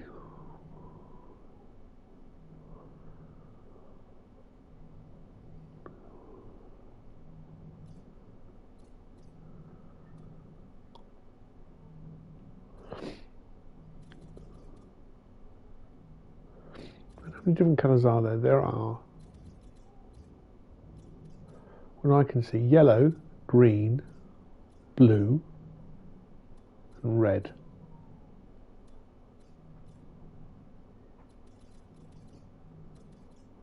So if we were to warp here, which is a green system.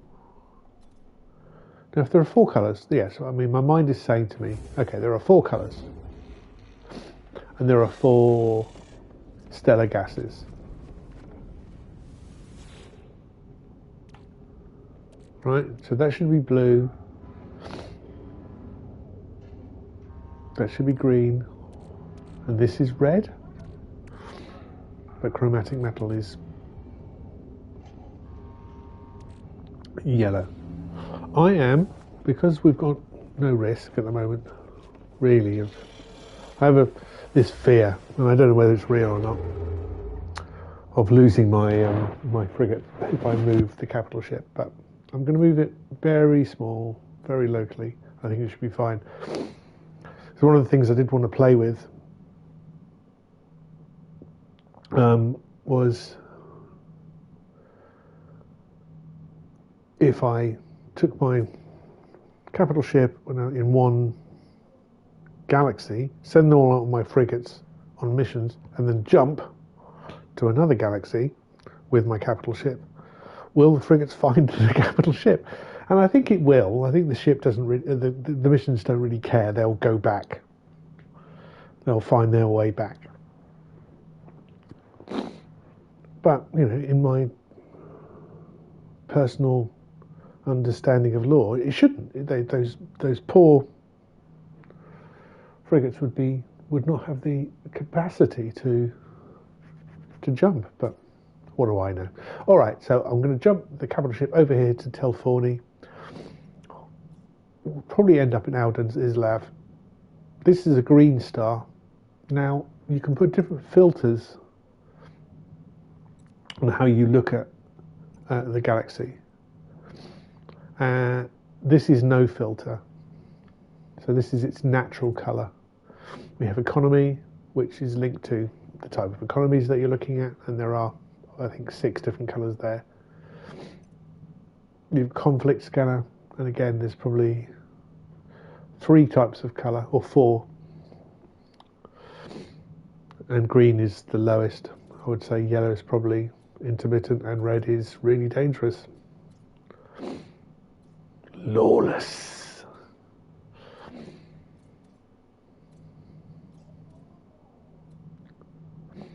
And it's interesting. It's worth noting, I suppose, that systems which have been abandoned, such as this one, Yispriel Tikyar 7, there is no data available. It's because that system is abandoned. But they still have the characteristics. That is still a high conflict red economy. What's a red economy? Trying to find another red star that is occupied. Power generation.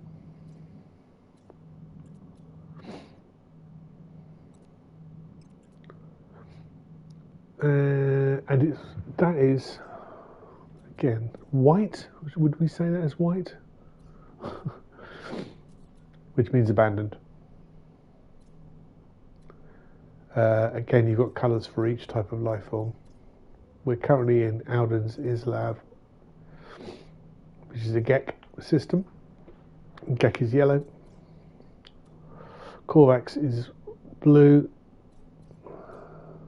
Viking is red. And if you can see any other colours as we move around the solar system past the purge. Oh my word, that is a deep cut. Anyway, right, what we're doing, we're going to no filter. We were going to go to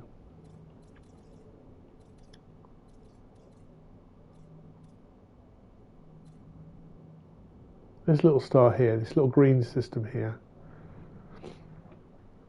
which is green.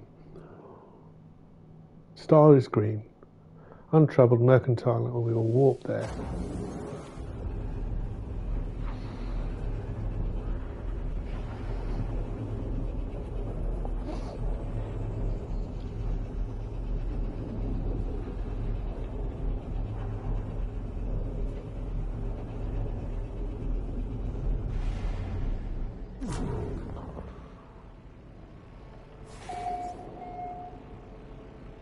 Okay.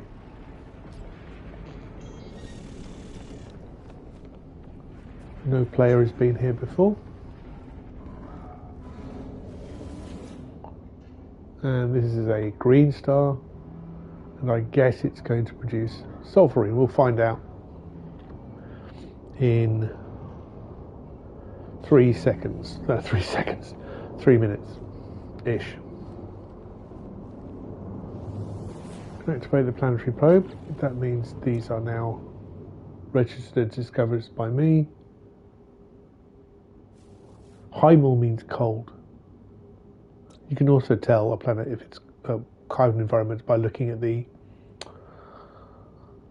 elements that are listed underneath it. And frost crystal grows there, and frost crystal grows where it's cold. Dioxide is also a cold element.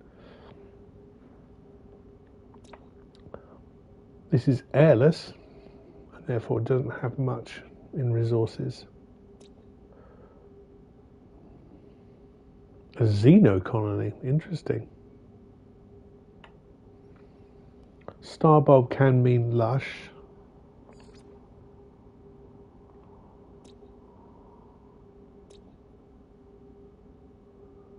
And an empty planet where there is Emerald with high sentinel activity. By looking at the characteristics of the planet, you can kind of tell what kind of experience you're going to have when you get there. I think we might visit Oswessel and maybe Limuni Beta. Limuni Beta, which is a moon of Oswessel. Oswessels, Captain! The Wessels.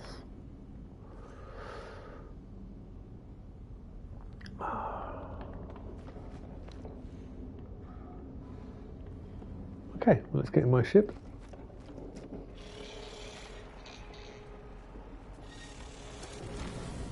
I have a settlement management decision to make. Okay, that can wait.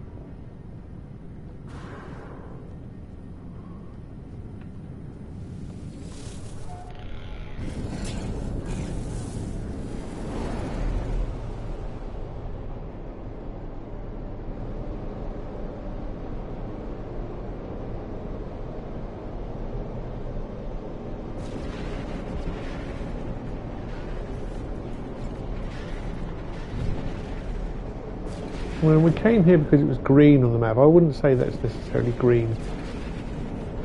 I'd say that's more of a bluish tinge to the star. Where are these planets? That's Poshif. This is Pedrosa. Looks like there are planets behind it. So let's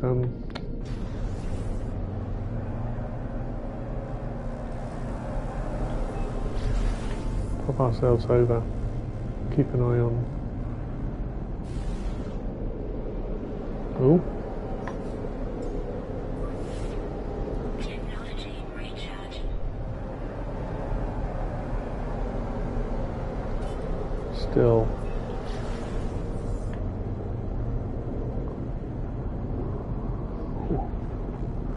Here we are.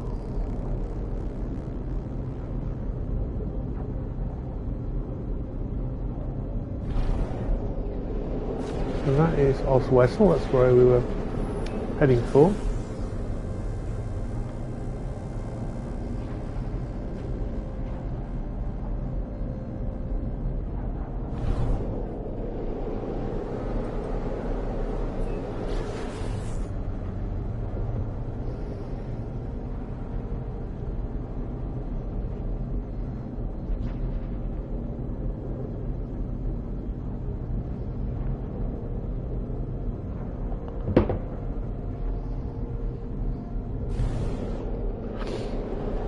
Xeno.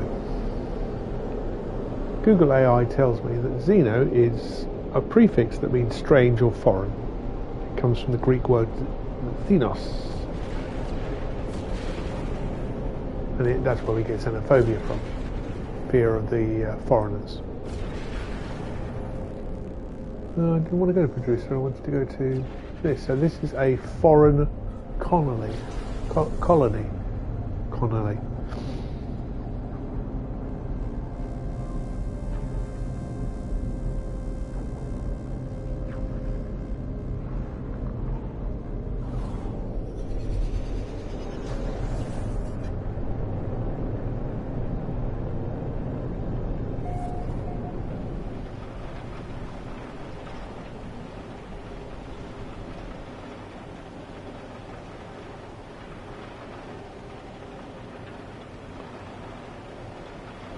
Foreign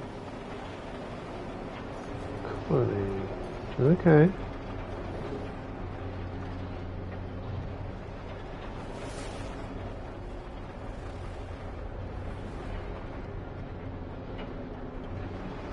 There's a Titan one.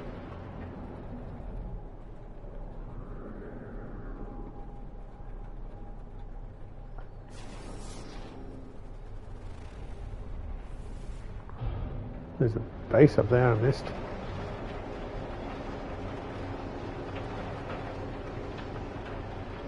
Up on a hill.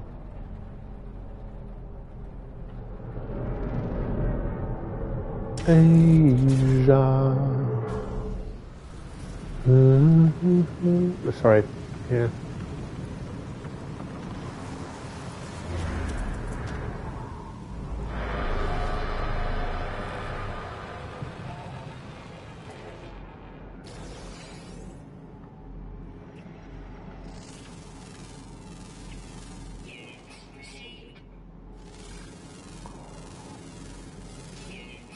Well, as I'm here, might as well scan some things.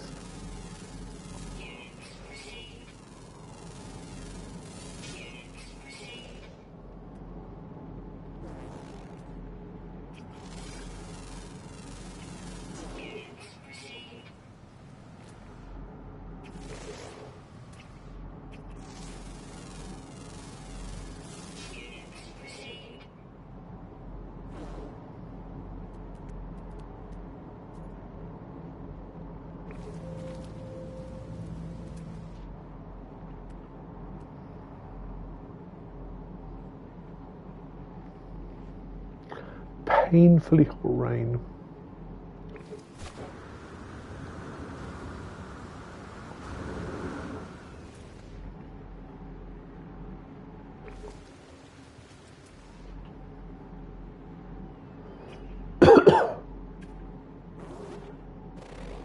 Damn it.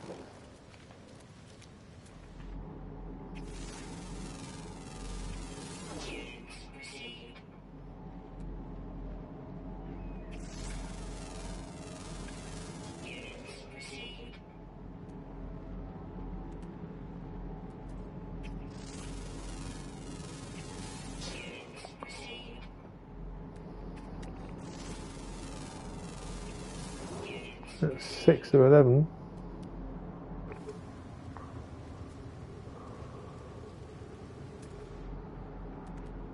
I'm going to do some rocks on here.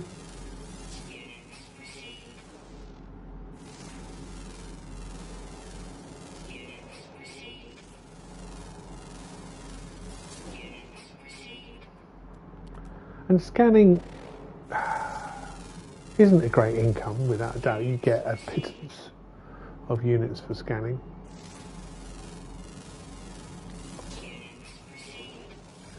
But it's easy, and you get 2 types of income from it.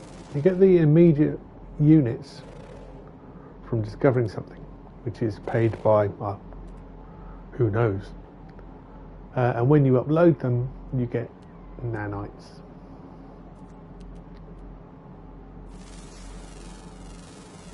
And of course you get the fauna bonus if you find all the fauna on a planet. You'll get a nice little nanite bonus if you remember to collect it. It's not automatically given to you, which is why I do like scanning for animals.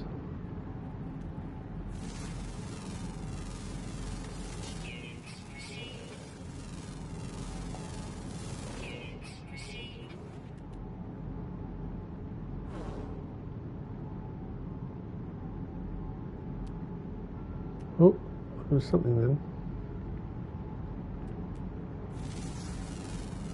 Stalagmites and stalactites.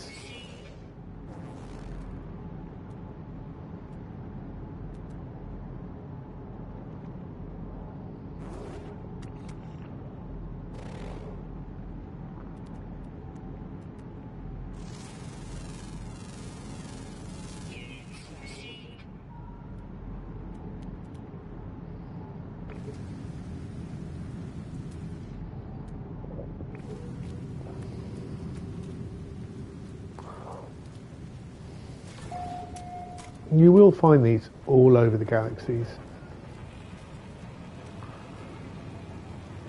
I'm now convinced they are just sent to taunt us. If you repair one,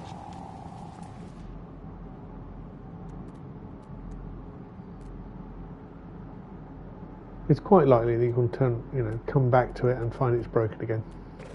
They are a Sisyphean errand, without a doubt. Pointless.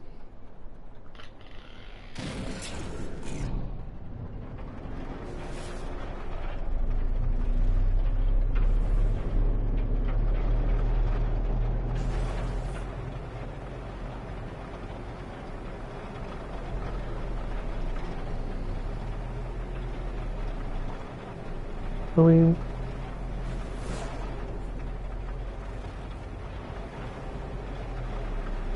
I'm not sure what I was expecting with the description of Xeno colony, which is a foreign colony, but probably more bases than just that one.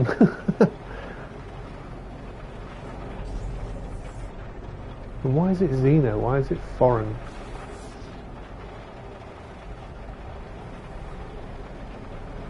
Okay. I mean, we could, before I do that, before I decide to leave this planet and never come back. Oh, hello.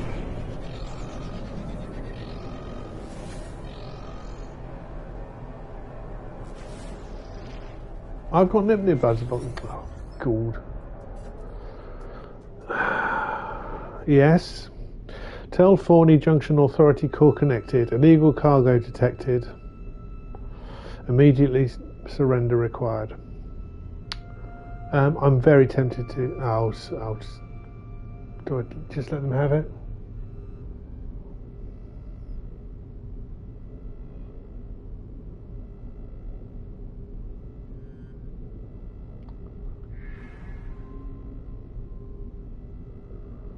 Oh, okay, fine. I'm at war.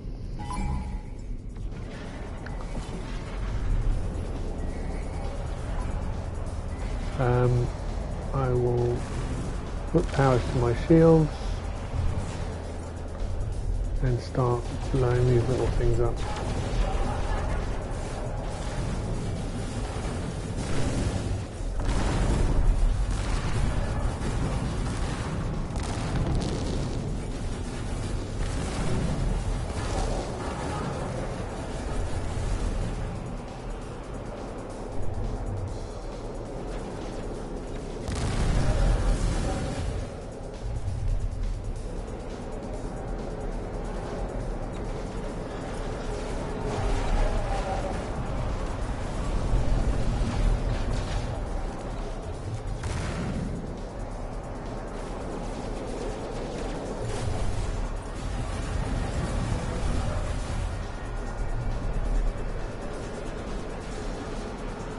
It's true, I had two Nibnabeds in mine.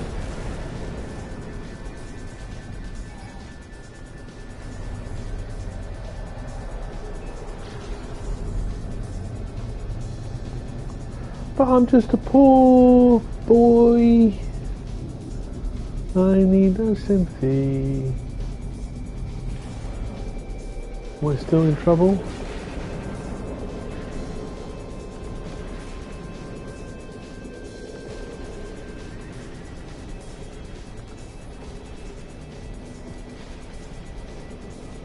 Yeah, that little rock I wanted to check out.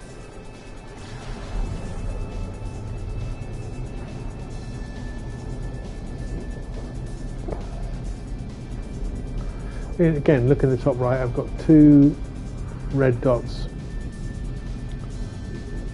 underneath the weapon information, which suggests that Sentinels have not given up looking for me.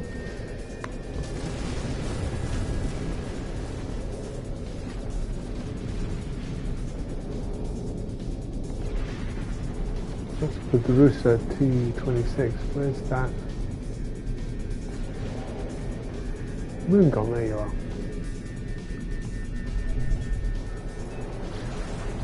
I'm not sure why I wanted to go to the moon, but we are.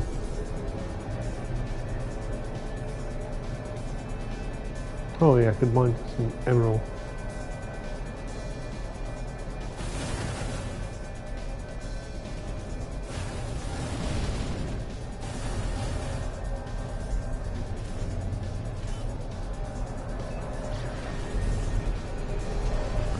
There won't be any bases here.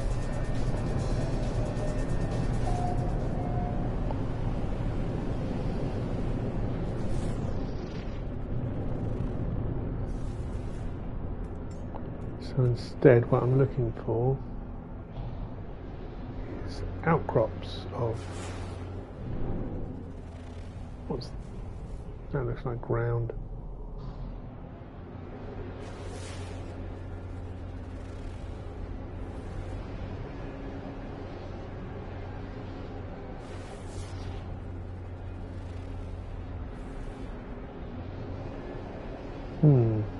Let's. I was hoping I'd be able to see them from my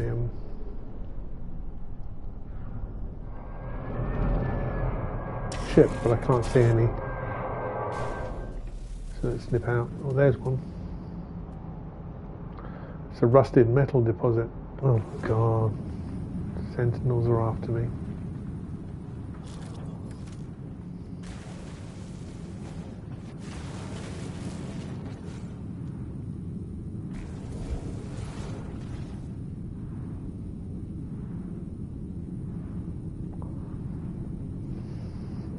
But know where I am.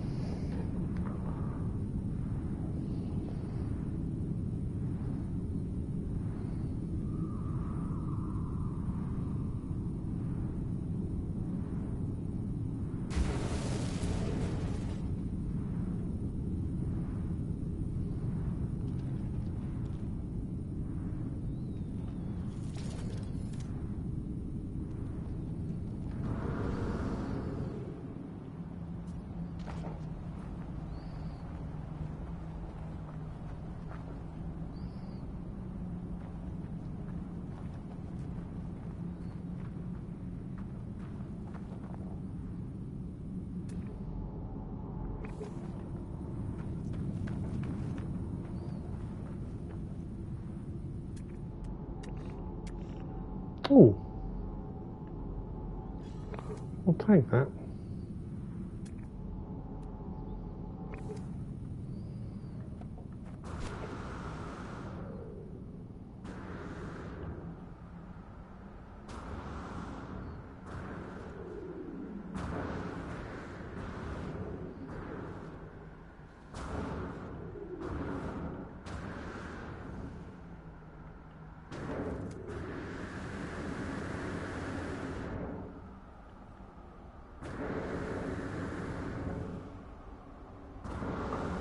I've no idea where these. There's one.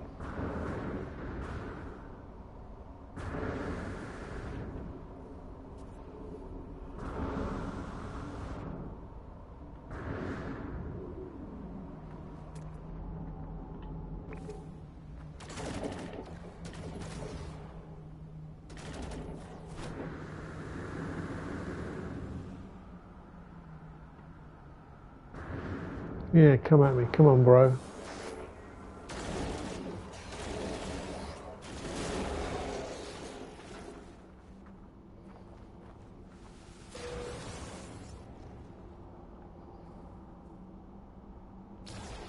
These other ones just seem to be on the other side of the planet.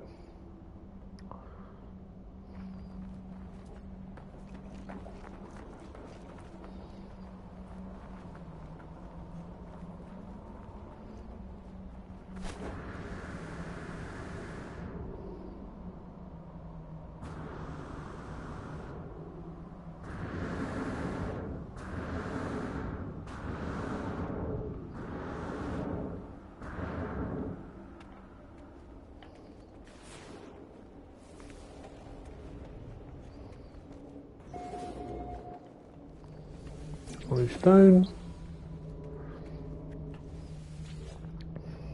What do the Korvax say? The historical structure is silent. The testament of the Korvax has been voiced. Yes, well, I'm only here to help with my language.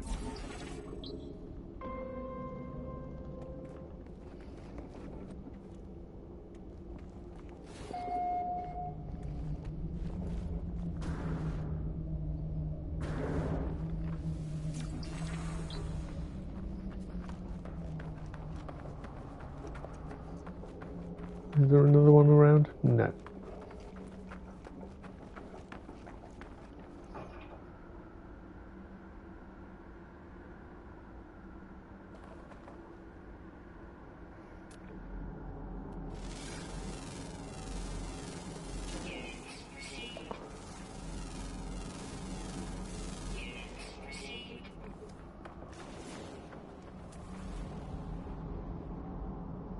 Well, that's interesting.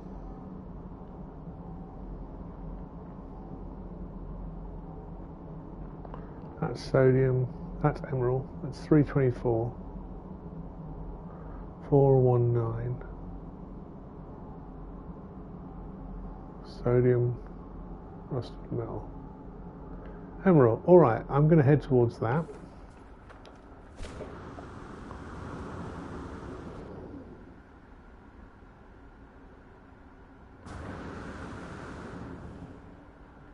To pick up some emerald.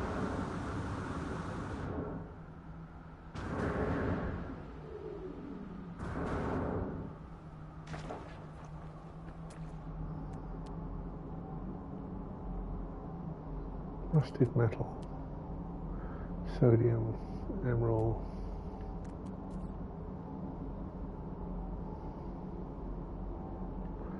Subterranean relics. I'm pretty sure I head off in this distance.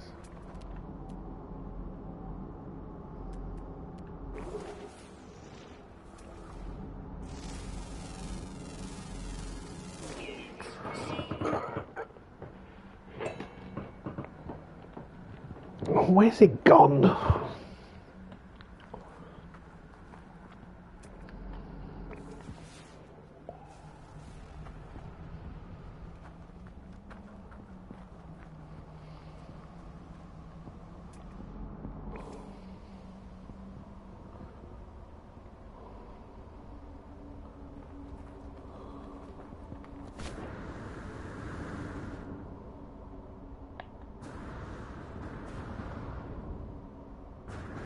Head this way because there are two.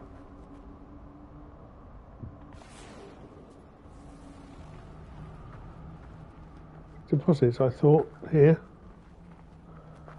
I just can't see them now. Alright, we'll head towards this unknown building. Oh, what are you? Are you Emerald? Yes, you are.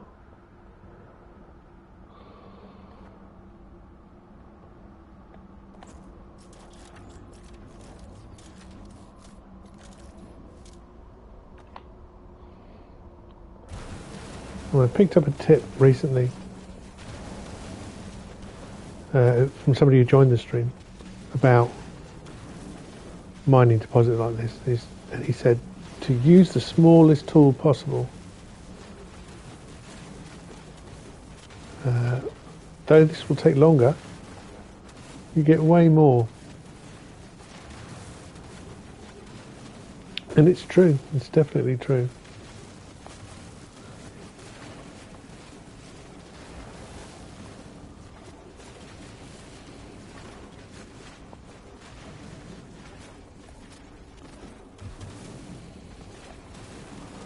Whether that's by design or happenstance, I have no idea. But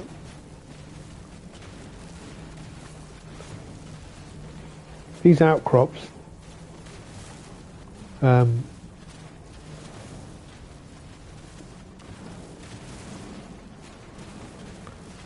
using the big terrain manipulator tool.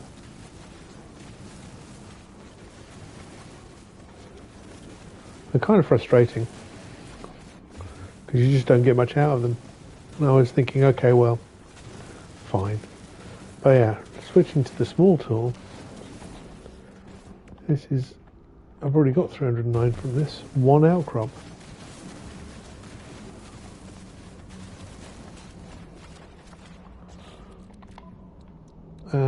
Recharge my terrain manipulator, which is up here.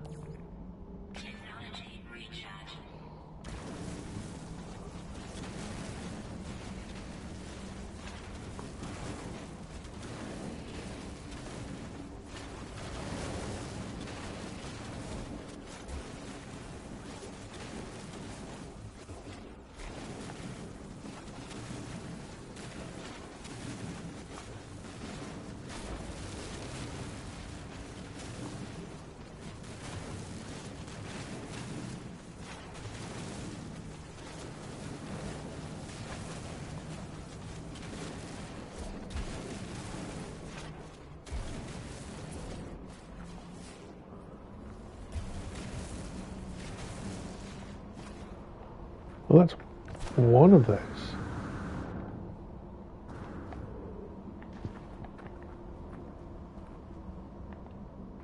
Is that the other one? That would be nice. Looks like it, yep.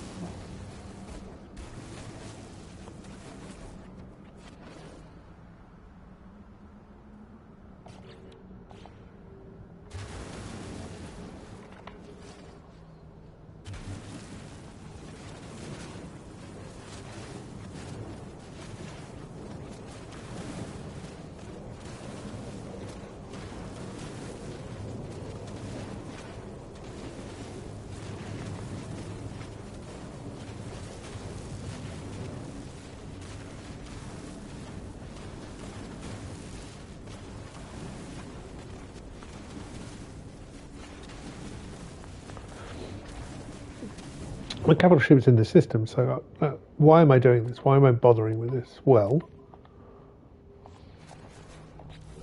if you look at my freighter storages of planetary gases, which is this one, the two elements I'm suffering, indium seems to be fine. I seem to be able to get that element pretty easily. But emerald and cadmium seem to be less frequent. And whether that's due to the type of stars I go to, I don't know.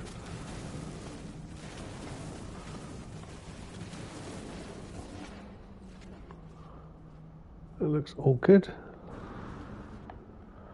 Let's see what this building is about.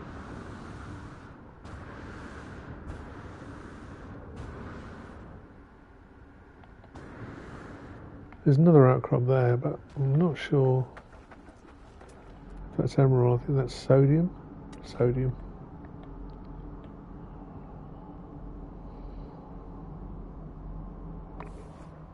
Huh. There's this building. Oh, it's a monolith.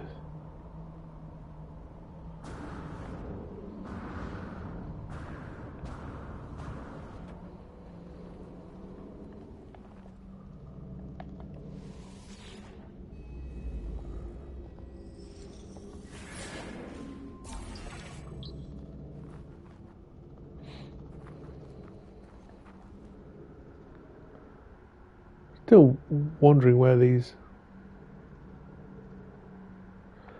sentinels are.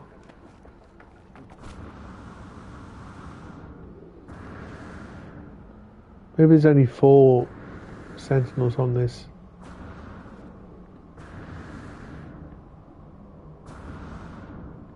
moon. It's very small, and there's not a lot of resources for them to protect.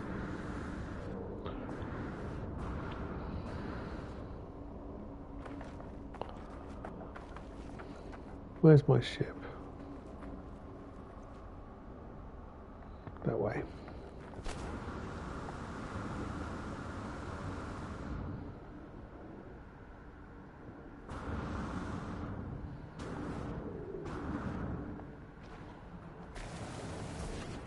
I didn't mean to do that. Should have had that in mining beam mode.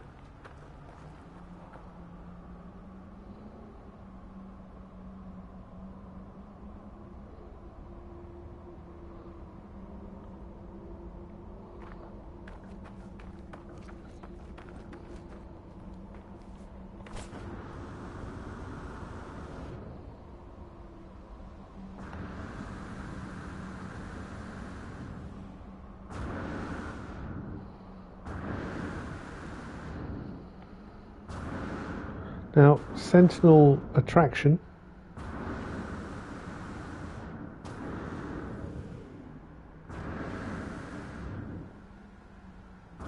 can be difficult to clear.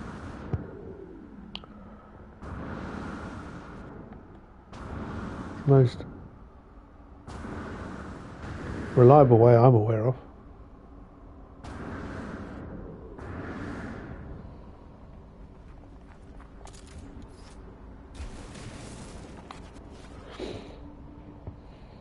So that was with the large tool. Small tool.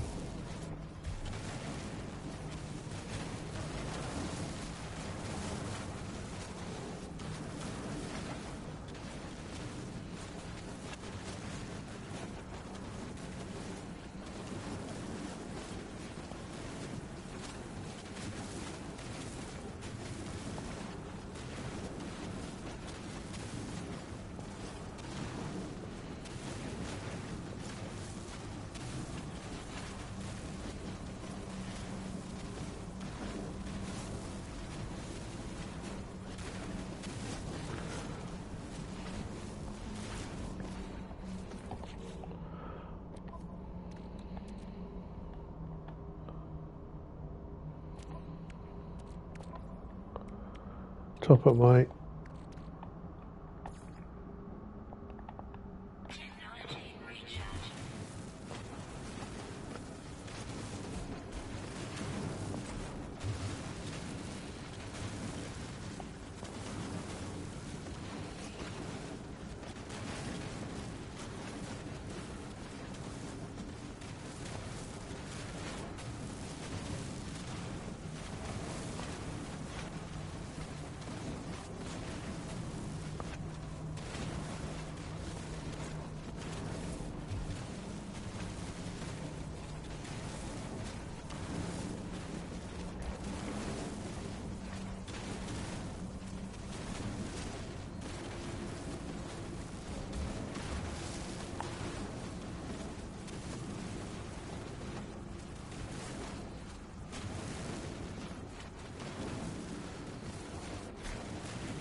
well, it's definitely getting through the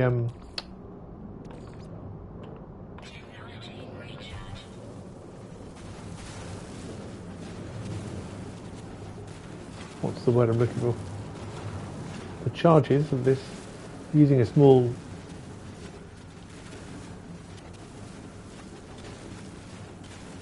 selection tool means I do use more of its resource, but one of the things that terrain manipulators are very good at is collecting silicate. You look at ordinary ground like this, you get silicate powder, and you can fuel your terrain manipulator with silicate powder. So as you are doing this, you're creating the fuel that it needs to replenish.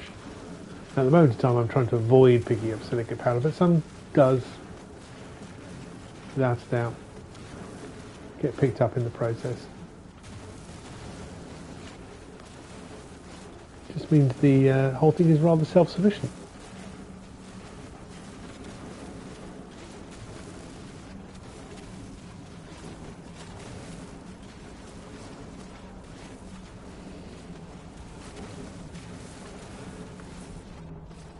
I think that could be it there.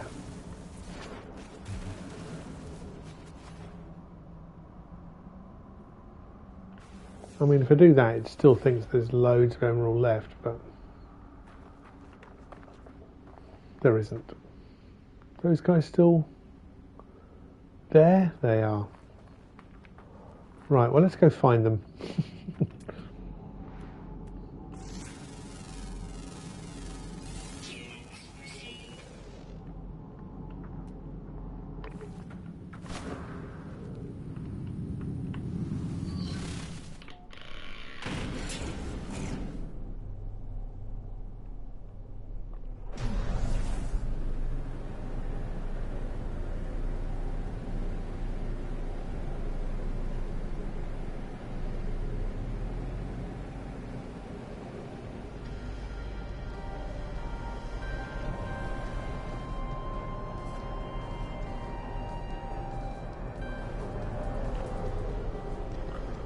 My Sentinel rating has gone down by 1. That's interesting.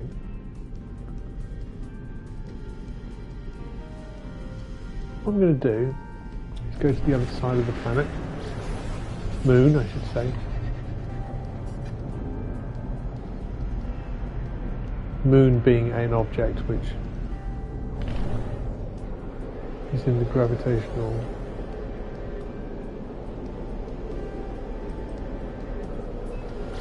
pull of something which isn't the star, it's our planet. The whole thing around Pluto and our understanding of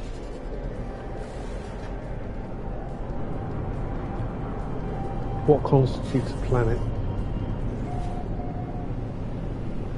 I found really fascinating. But then I'm such a nerd for this stuff. Oh look, another abandoned.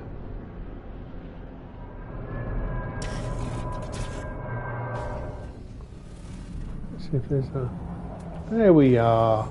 Coming for me? Let's go. You're on your own.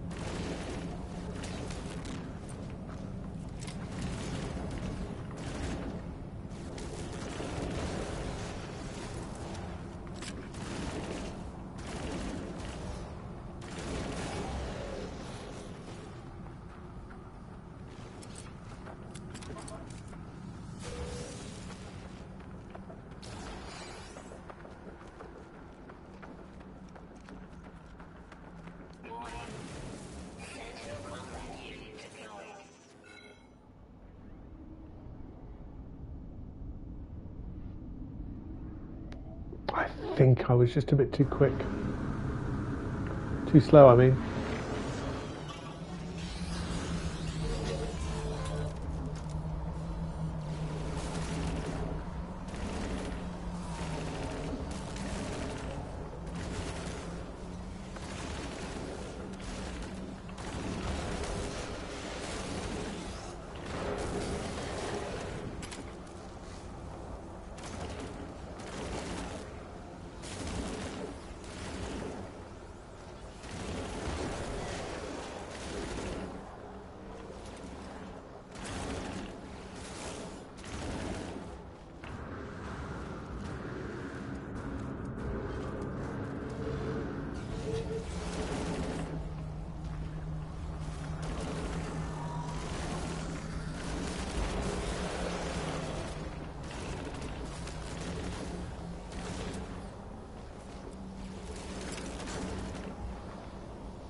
Right.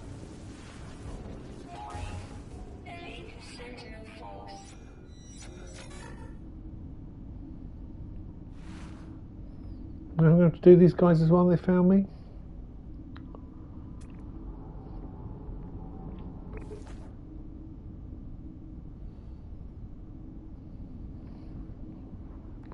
Now, in the normal cycle of events, when you're dealing with sentinel units, and this is probably old world thinking, but destroy the wave that is attacking you and hide. That doesn't seem to be working here. Not sure why. I thought I hid quite well.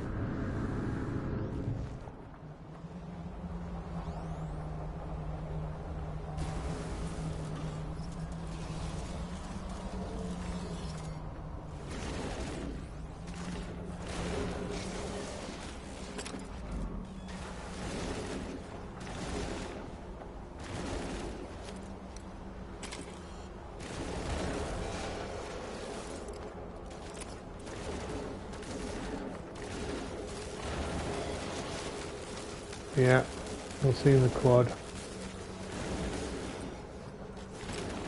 Keep moving in circles, and then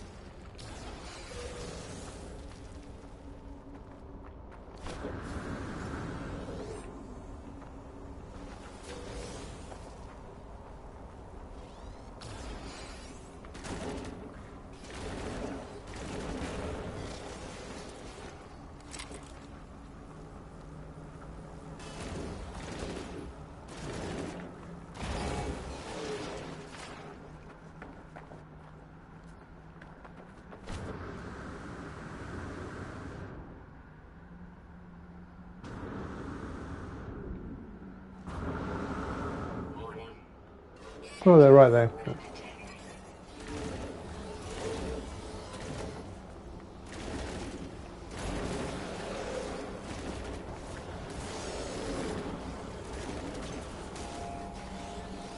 They've called in.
Oh, we have a walker.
Another quad servo there.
Right.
Well, that was pleasant.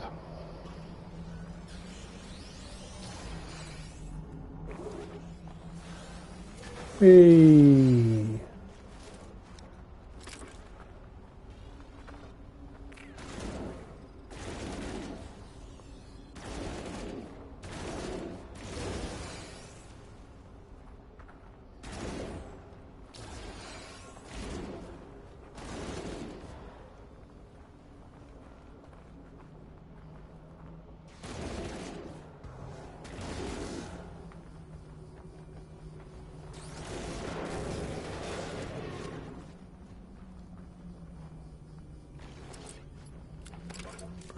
Apologies for the...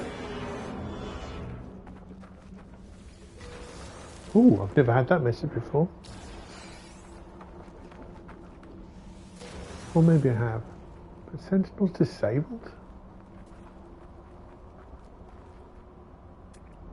And that Sentinel pillar is off planet, so that's where the Sentinels are coming from. What did I get out of that? 2 Walker Brains, wow. 2 quad servos, some geodes, let's break them open.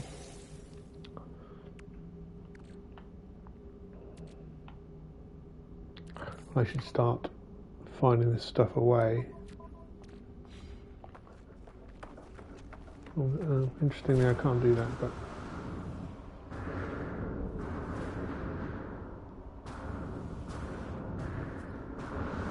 I'll collect that. Crystallized carbon here.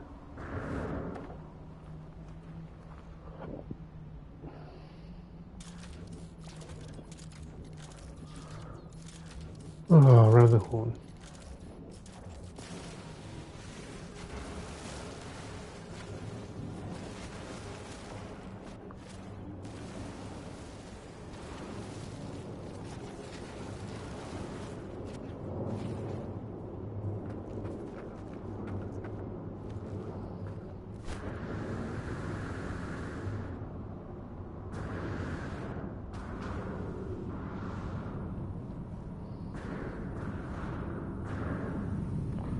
A bit more here.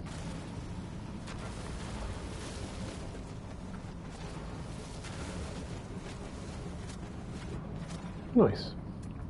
Unidentified ferrite dust. Don't mind if I do.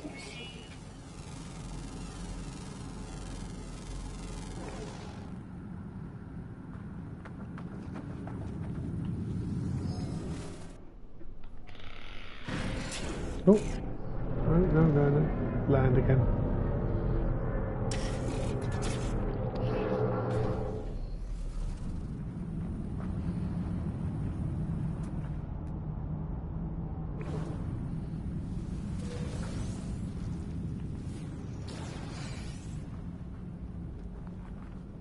Any other barrels around?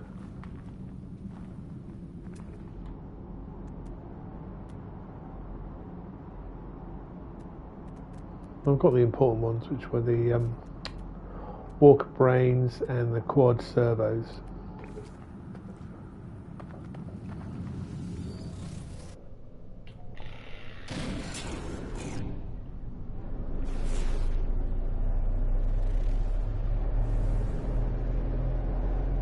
Hello, Quankle.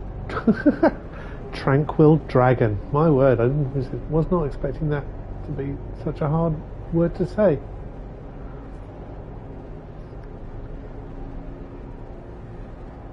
That seems to be a very long way off planet. There we go. That's better. Am I going to disrupt this? Oh, go on. Haven't done a sentinel pillar for a long time.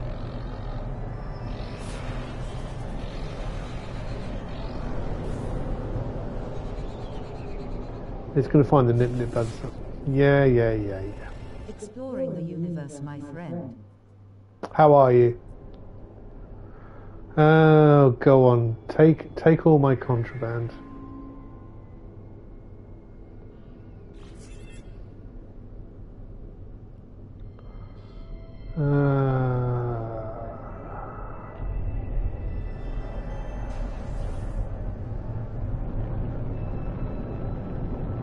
I'm currently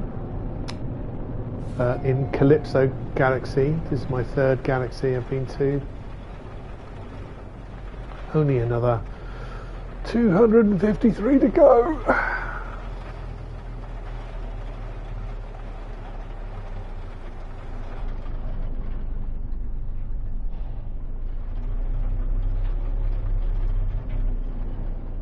That pillar does look very sunk into the ground.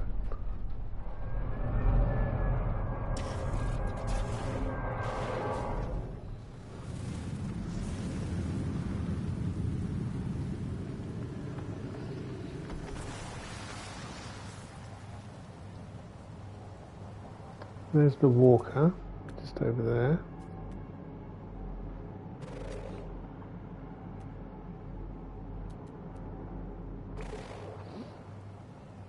And there's a couple of sentinels.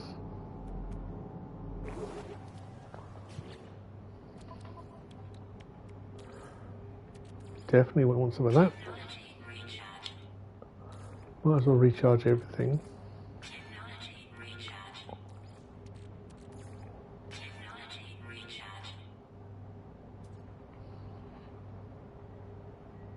That's okay.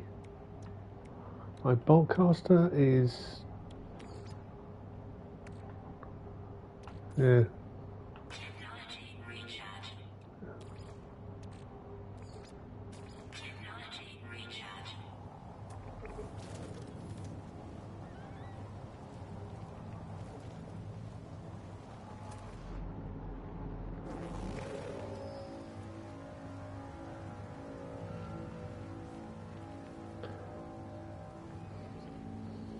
You ain't seen me, right? Right, and we're going to go for you.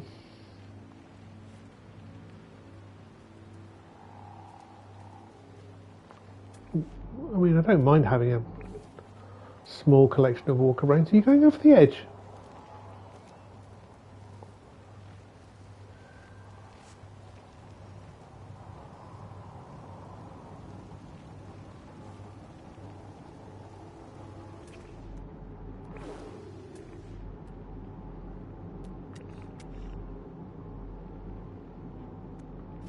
Summon your walker if you're going to attack.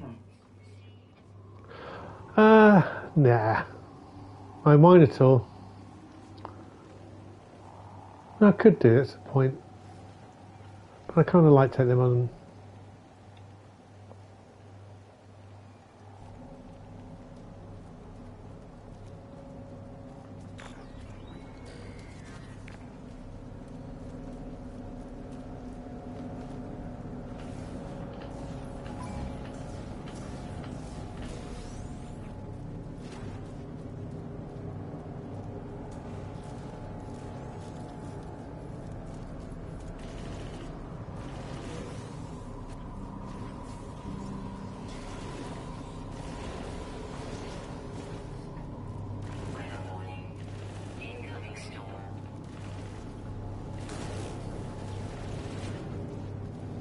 Where are you?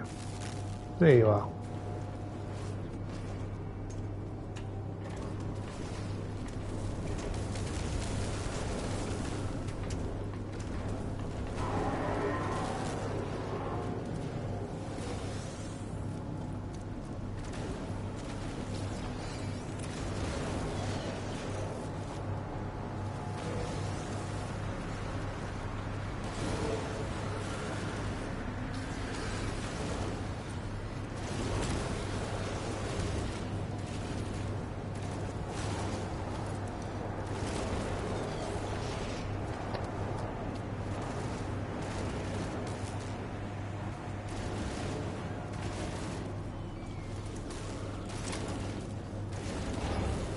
Job done.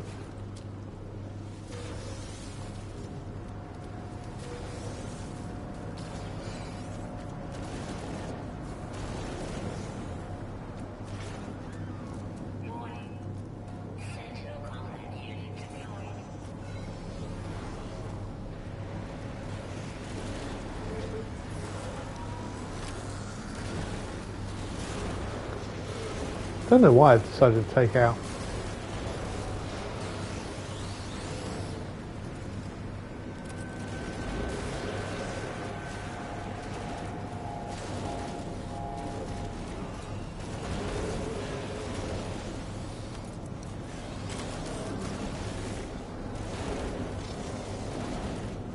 Especially in bad weather. I think it's just because they annoyed me with their... No, we don't like you trading in nip buds. I'm just trying to spread some galaxy love, man. Ain't no wrong with a little bit of nip bud, you know? Ah, walker? Or is that a worm?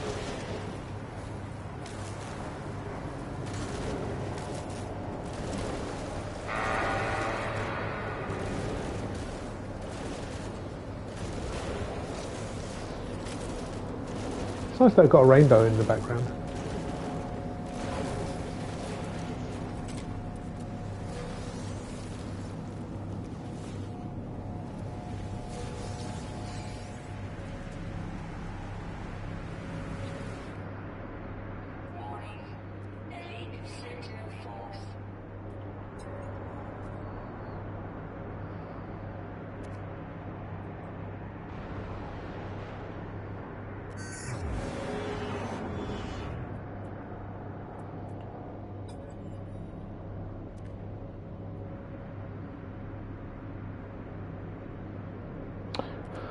Sorry, I'm not reading this out,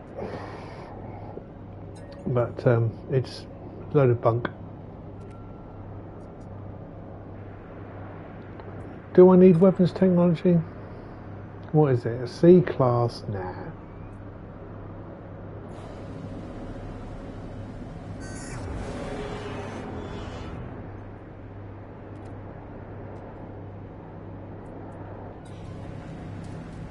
Job's a good one. Right, let's pick up some barrels.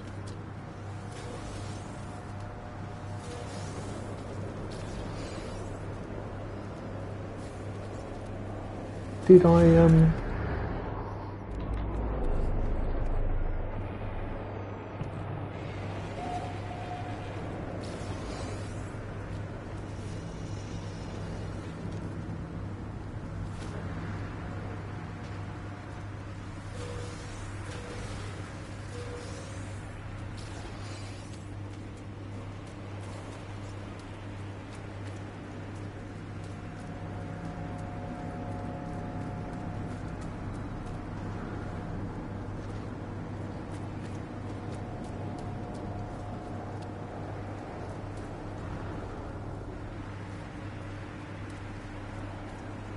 visibility is not great, is it? I can't see any other barrels lying around.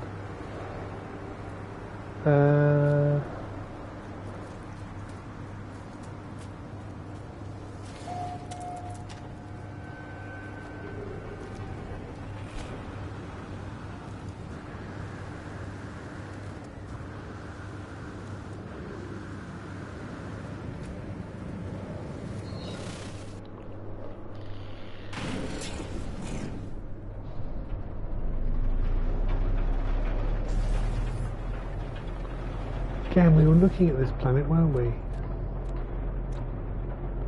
7 of 11. What's left? 4 otherwise. Underground, always active. Common, 1. Underwater. And underwater. Okay, so there's 4 beings all underwater. They're all common. One's uncommon.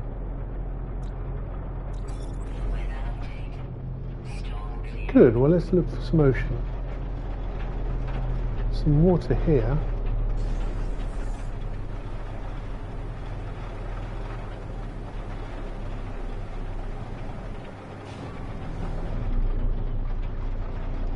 Oh, there's a submerged base down there.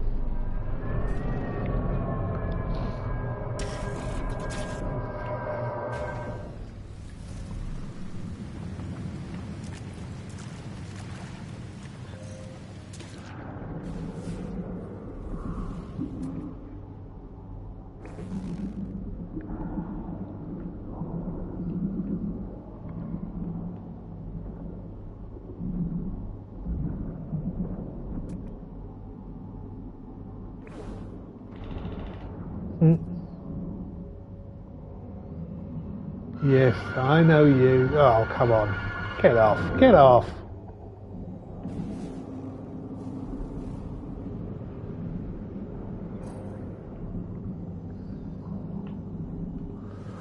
Might as well do this. Take off some goop.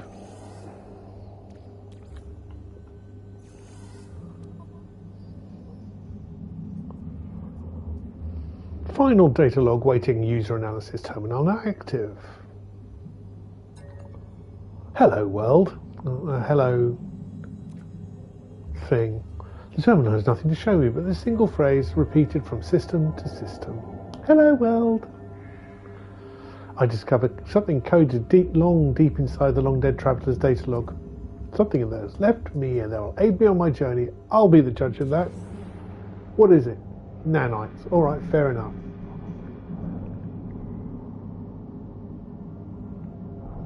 Let's get out of here.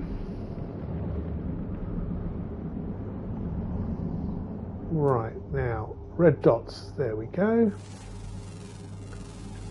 There's 1, there's 2. Ow. They're not friendly.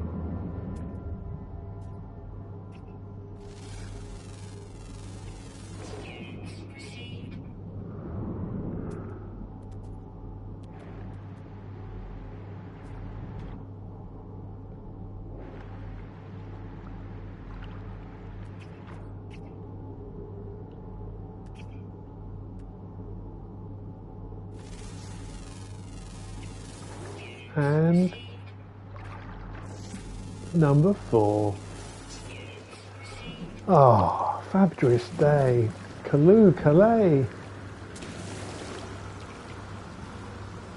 Beware.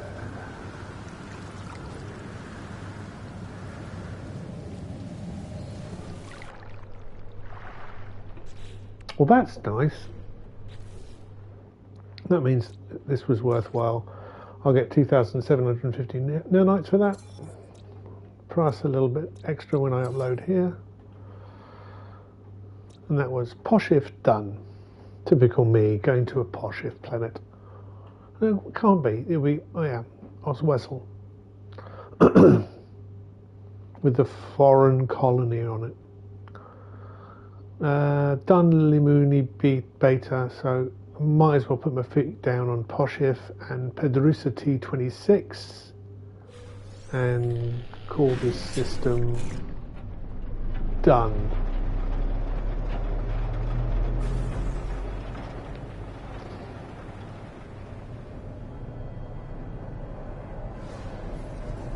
Get back in the ship.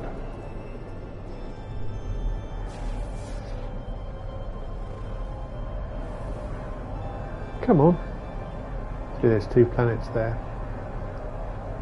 One behind the other.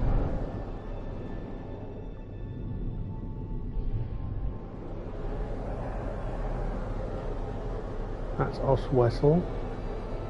That's its moon.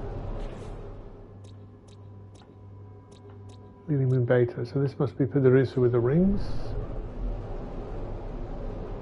Okay.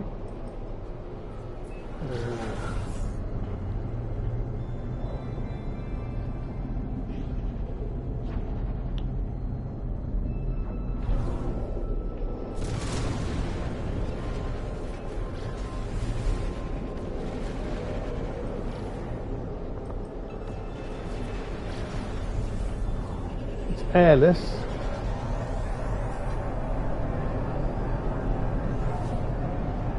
Which means some fun bouncing around.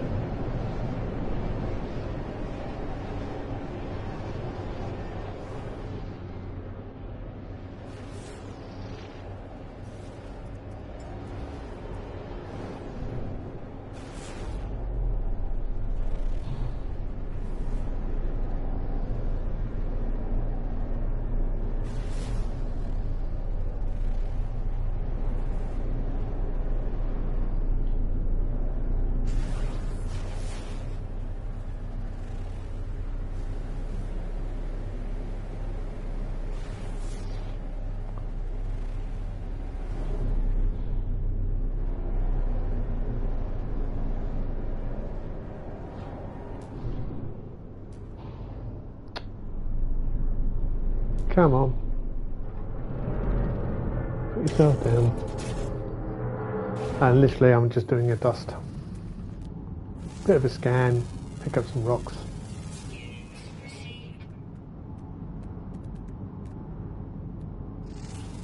I'm guessing airless means no life forms. Yeah, no planetary fauna.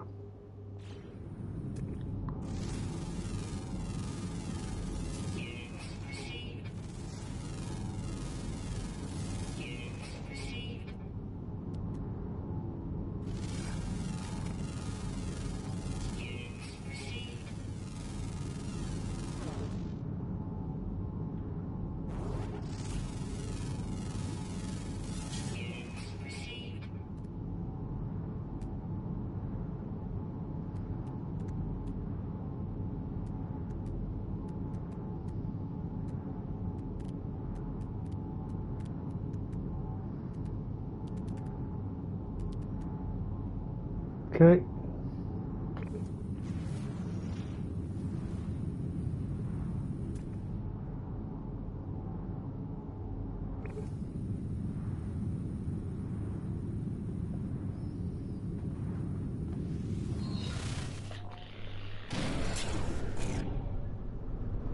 Well, that was very simple. Just put my feet down, do a bit of scanning, get out of here.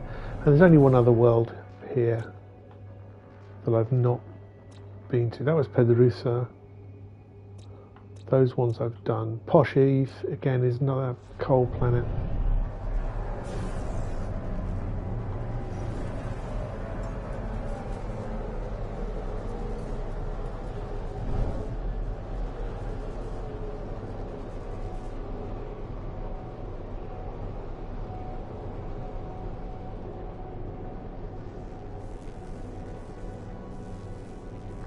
That's just the other side of here. I head towards the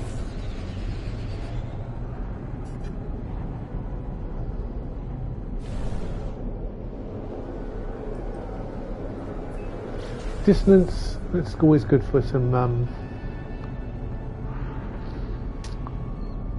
radiant shards.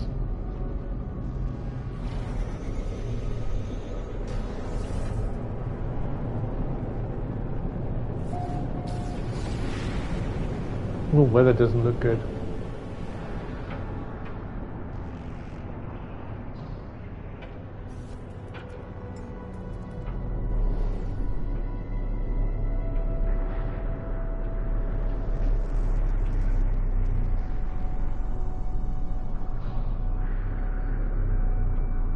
Is that a freighter? Yeah, I think so. Yeah, definite. Let's find the beacon.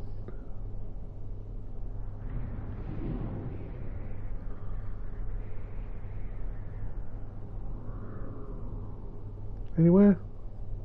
There. Say hello to some autophage, shall we?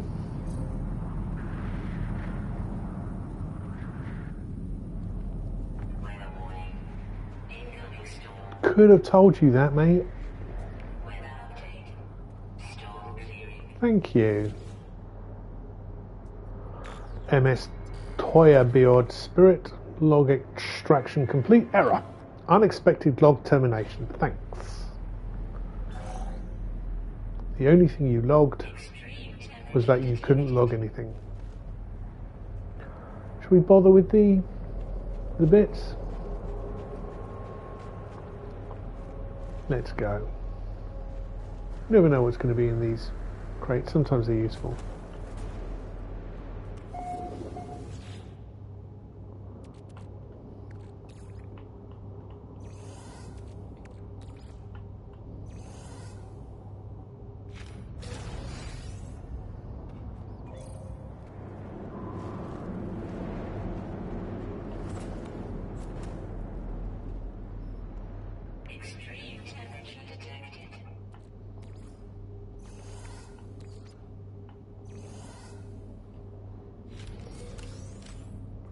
Banned weapons. Yeah, that's more like it.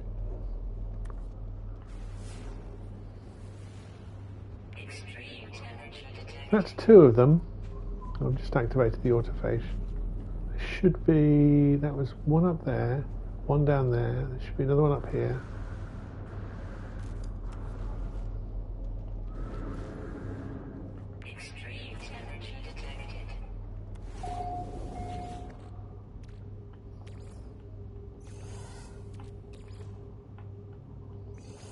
What do I get?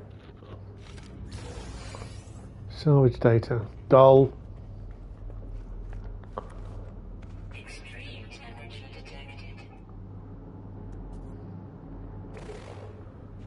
One outside. Come outside. Nope.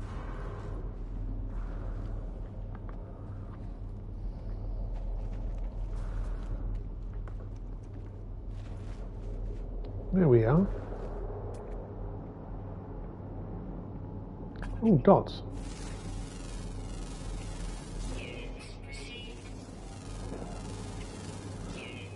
Nice. More dots.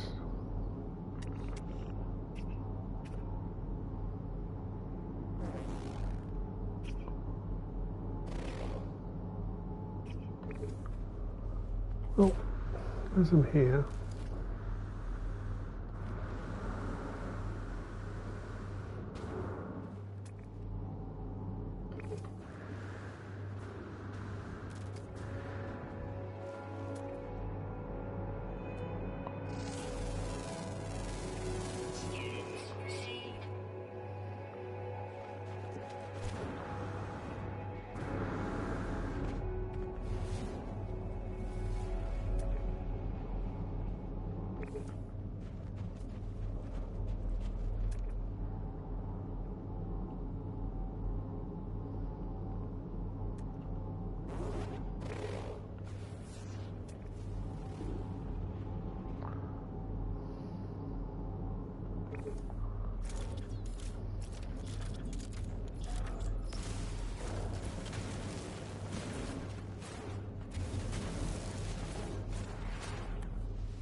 Okay, done. Oh, itchy foot. Some more. There's still 2 more to get. One is on over here.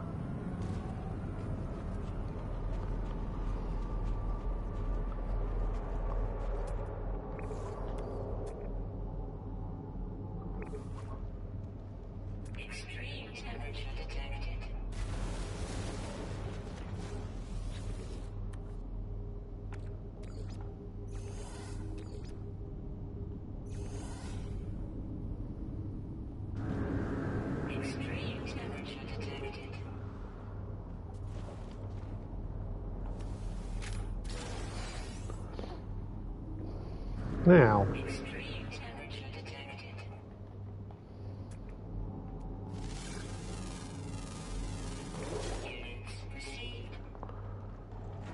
that makes me question. I've still got one more to do, but I'm just going to go out here again and make sure. Where was it?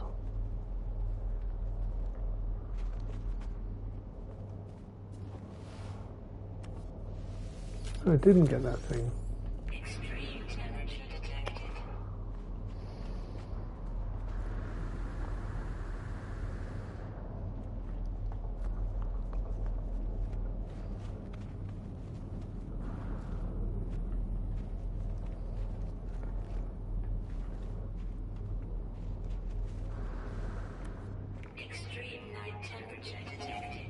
No, got that one.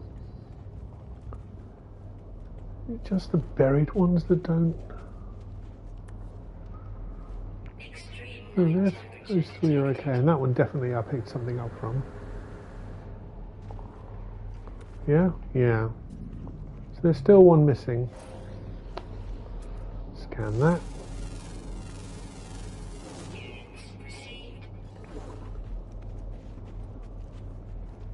Which is just here.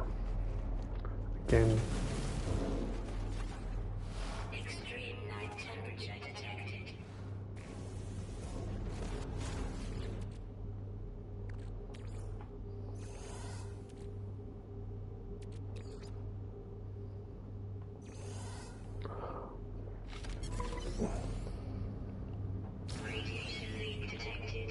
Yeah.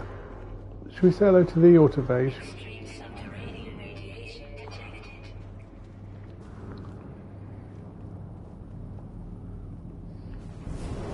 Hi guys. How are you? Construct. Oh, Quilm. Hello, pre-built entity. Are you a friend of the autophage? I am. Constructed life will examine the interface, assessing my multi-tool. Well, it's a staff, so it is a multi-tool. I have some advantage in.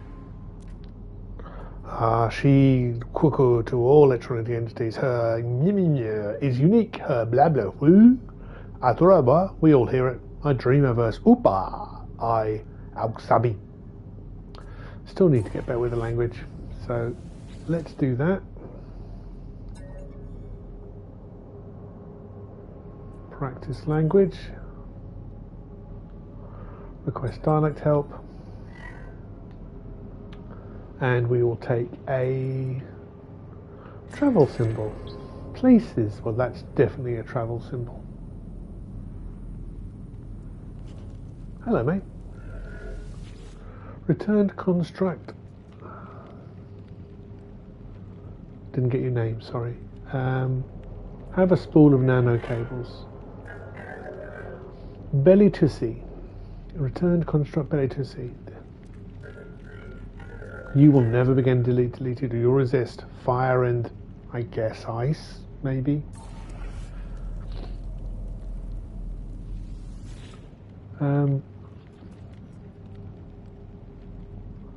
Let's practice the language.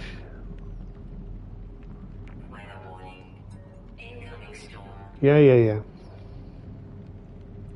I will have a friendship symbol, please. Please.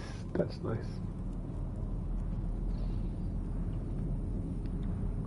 I think that'll do. Where are we on fauna? 3 out of 11.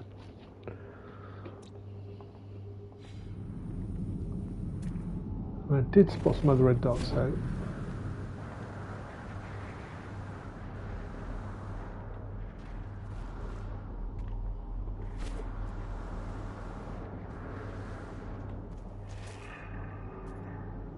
200. Oh, but there's one right there.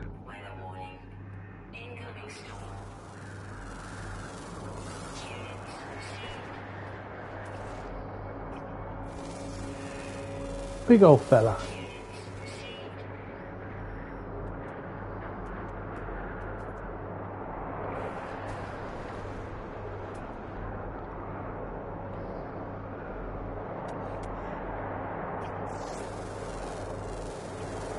Nice.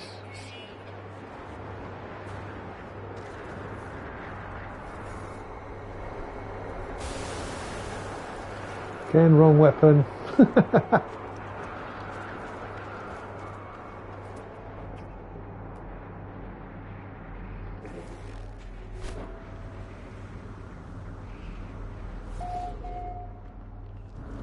Am I inside? I can get around. Can I?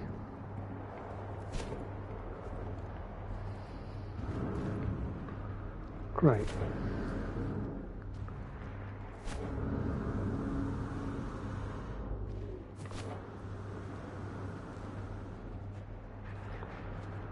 Keeping half an eye on my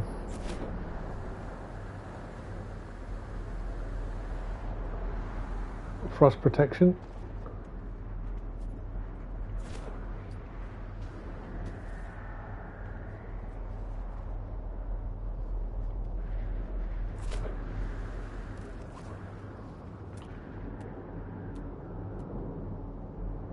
Can't see any other red dots. No.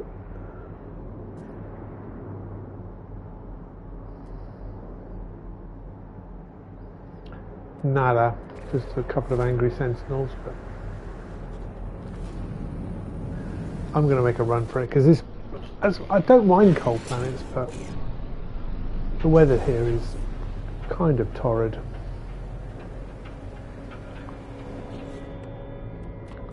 Taking note of my levels here.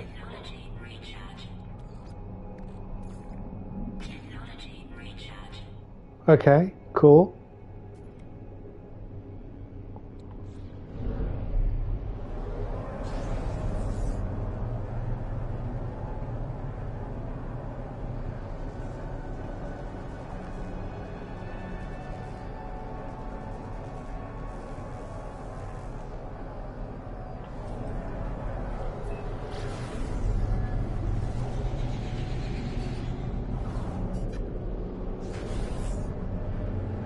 So we're going to do a couple more things before we sign off.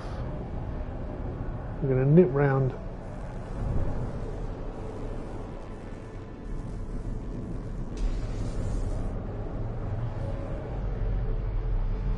and maybe do a gas collection.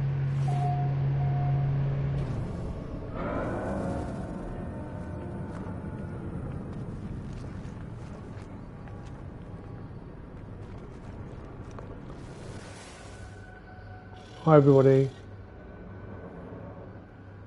Oops. Green stairs, they're the ones.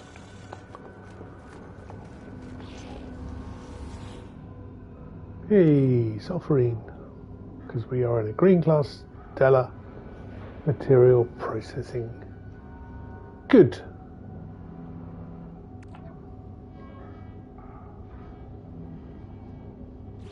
I'll come back for that.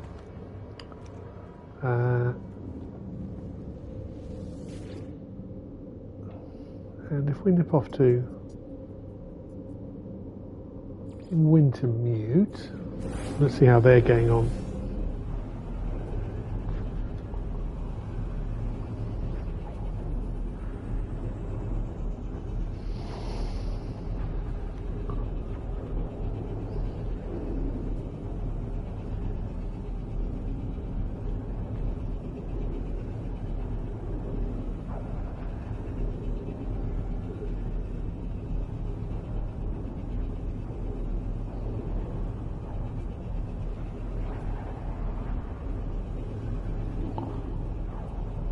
whenever you're ready. Anyway, we talked about atom smashing and why this doesn't work, because you can't. We haven't identified what life is yet, and that's our problem.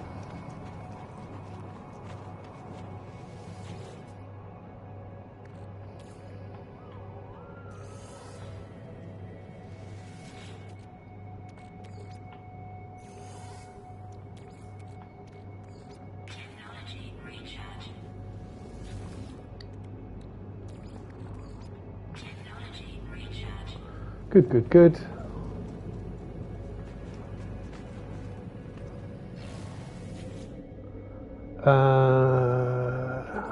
Sulfurine.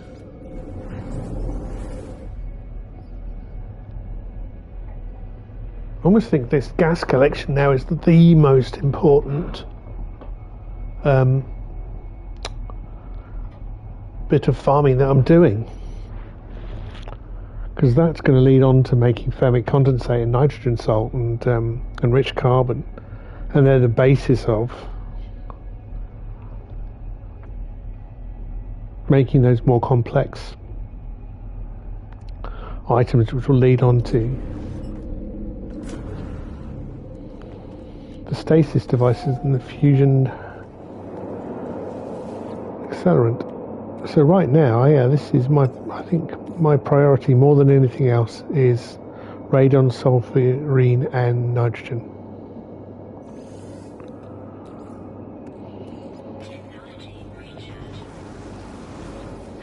We have 4 bases to... We'll do that the other way around, because I'm an idiot. There we go.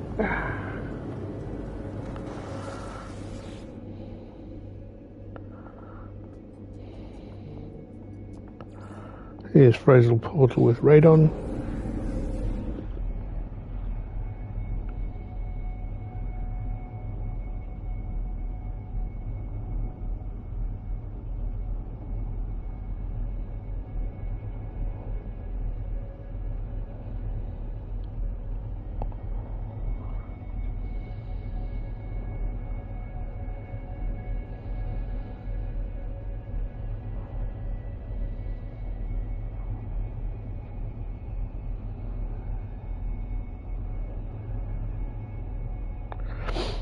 So we'll do a gas collection, final gas collection.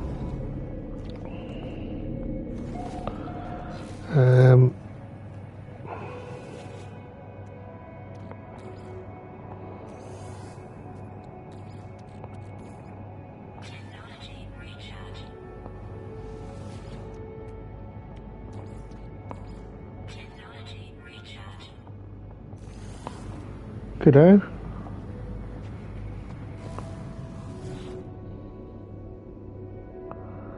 And finally, Valis.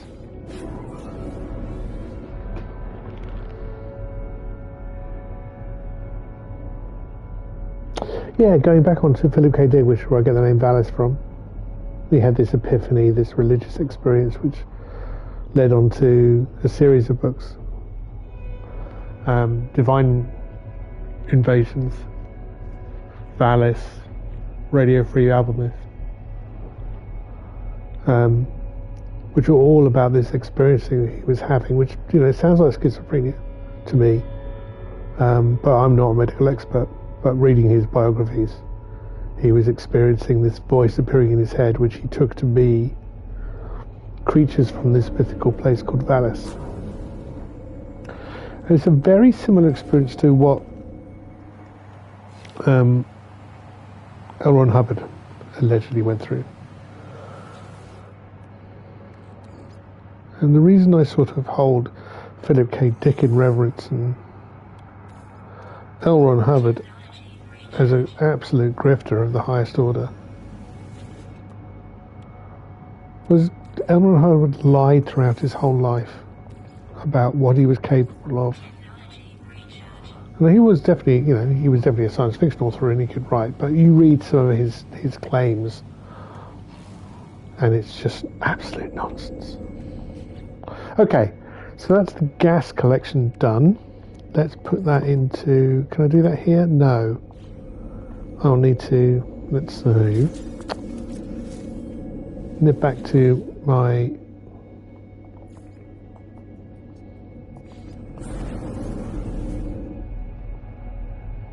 capital ship, and midterm goal is to move this capital ship into a system which will generate nitrogen. We've ascertained that green stars make sulfurine,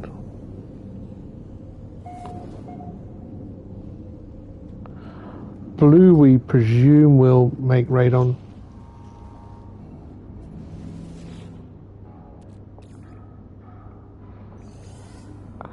oh but look, now it's got, or maybe that was just left over.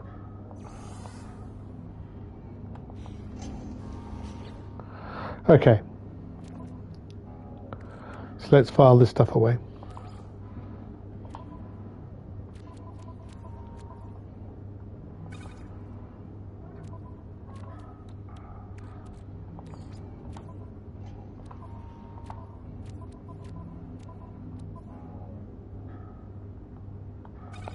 And I'm definitely not suggesting that Philip K. Dick actually did have this. Well, he did have this experience.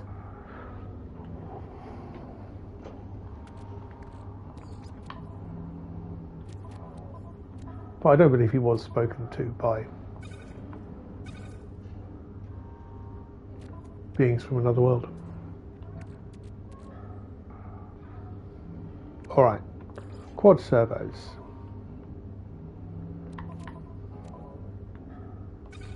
Oh, nice. Walker brains.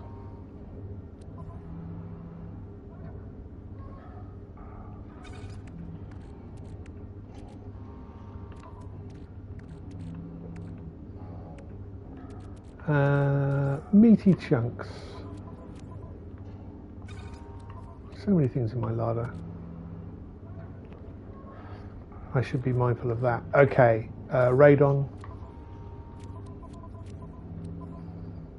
Another 1,000 of radon, that's lovely. So we have all of this salvaged glass. These will break down into other things. That's smuggling. Salvage data. Am I doing anything with salvage data? I am.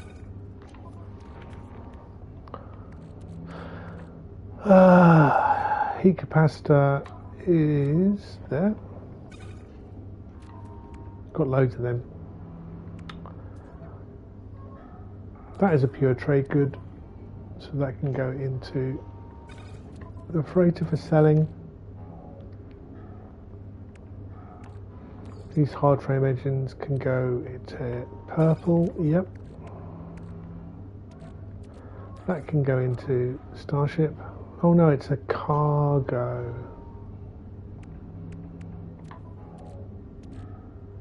It's for the freighter, isn't it?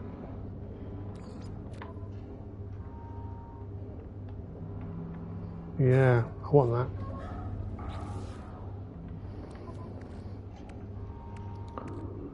That needs to be sold.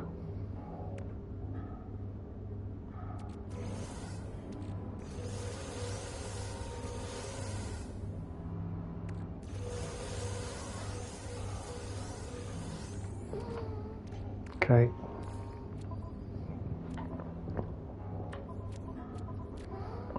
I don't need this. I've got lots of geodesite. Plenty of Phycean effigies. That can be stored. Magnetic resonators. Yeah.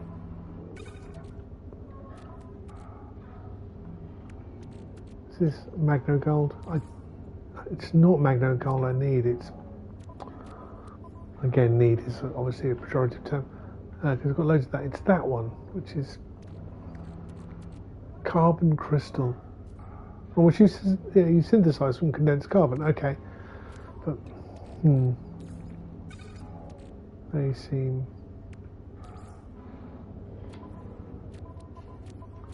I'm not in demand of that element.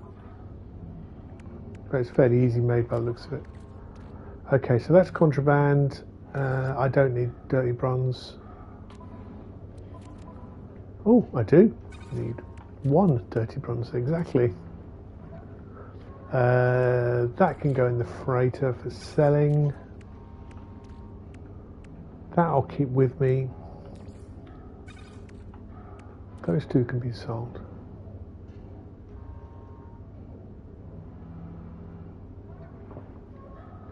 So what I'm thinking about is get rid of 1 of my weapons in my multi-tool. Terrain manipulator, yes, I need that. Yes, I need my mining beam. Yes, I need my plasma launcher. And I kind of like having the paralysis mortar as well. My bolt caster. But neutron cannon?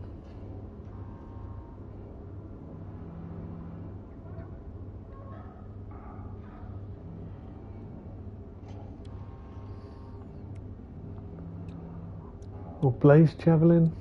Or pulse splitter?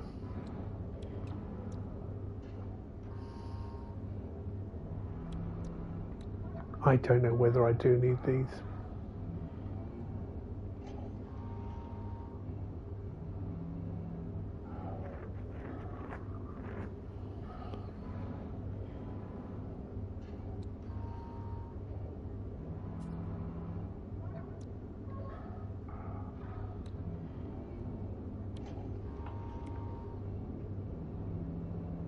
That's like a shotgun, if I remember rightly, the scatter blaster.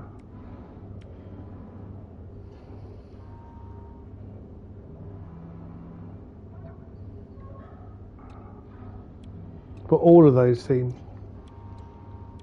dubious to me.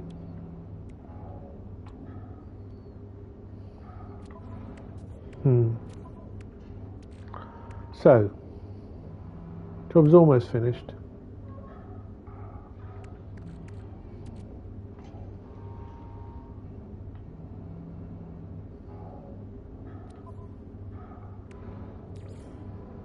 I don't really want to go to the space station yet. I want to get rid of that smuggled goods. So what I'll do is nip over to Dalantis Crossing.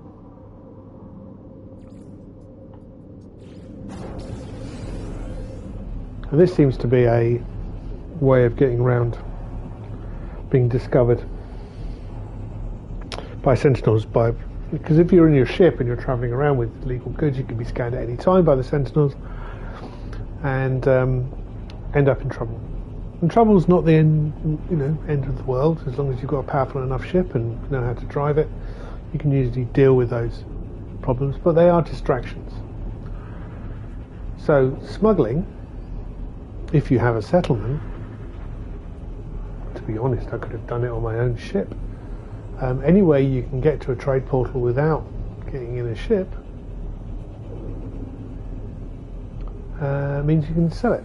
So I don't know why I'm bothering doing this, to be honest. It seems to be a little bit extra effort, but in my settlement I have a trade terminal here, and I can sell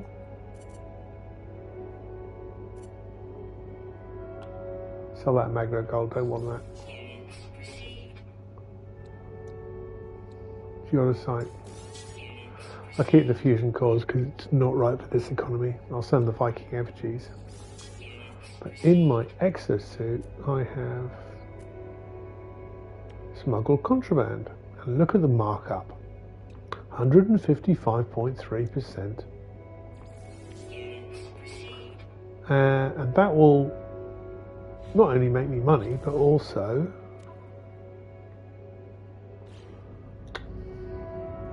almost on the right page, help with my standing with the GEC, because they are seeing how much I can smuggle, and outlaws. monitoring the two things, which suggests that the Gek are outlaws, but you know, I'm not going to push that. I can definitely do some more pirate stuff. I'm only level 5. I'm really highest medal achieved already.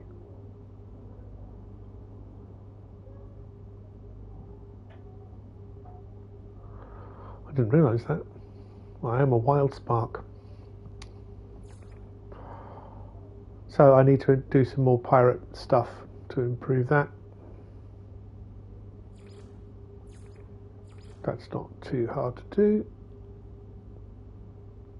I can't do anything more with Explorers Guild. I've done enough with the Mercenaries Guild as well. And Merchants Guild, there are no other levels, but with Corvax, nope, I'm all good there. Ah, no, hold on.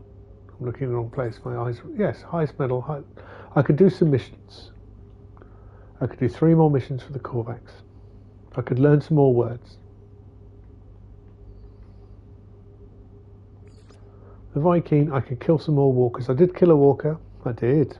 Just now. And I was on 7 and now I'm on 8. Well, I did like that suggestion. Not sure if you're still here, but of using my Minotaur. I don't need to. Gek want me to do a few more missions, 10. So Gek missions, Corvax missions, and smuggling. Kill walkers. And yeah, learn some more Corvax words.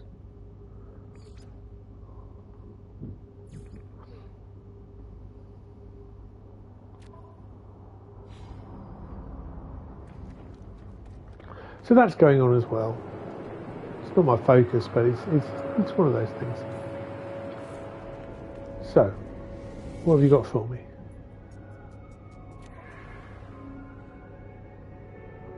My God, my people are just well into finding new ways. It does feel that they are.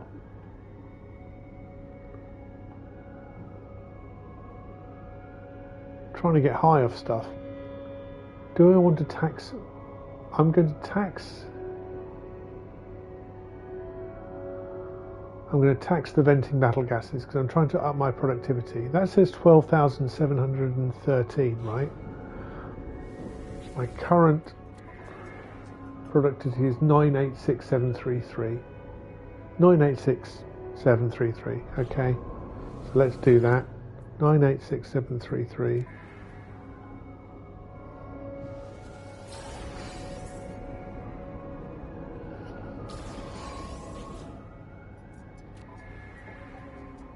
Hasn't increased my productivity at all. They're lies.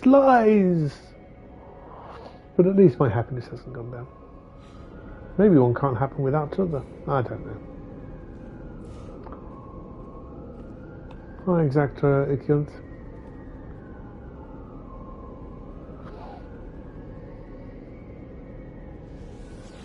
How are you, mate?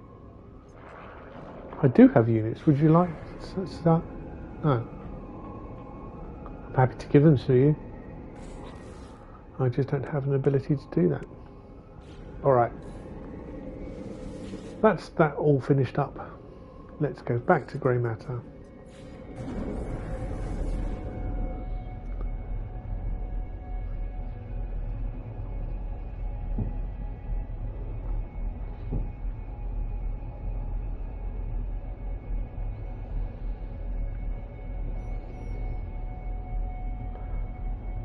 We could do one more thing, which is just move our capital ship into a star system which can produce nitrogen. We've proven that. Proven. Green, sulfurine, all well and good.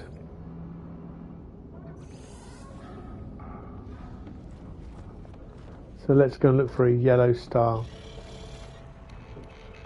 No, it's not yellow, because yellow is chromatic.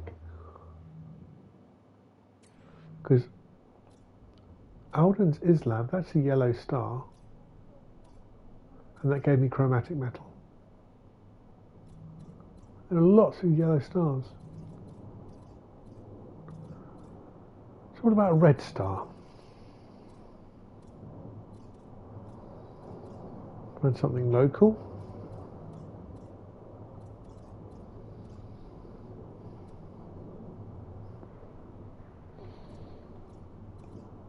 That's definitely red. I'd rather want... Okay.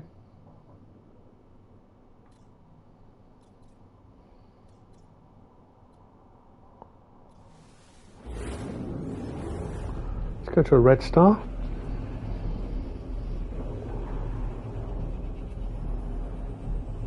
And see what gases I start collecting there. I might have to wait 3 minutes, but... Or I might decide this is where we stop.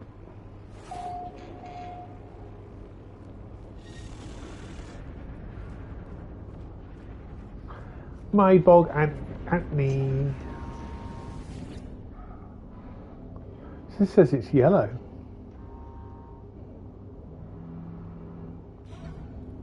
Really? This is a yellow star?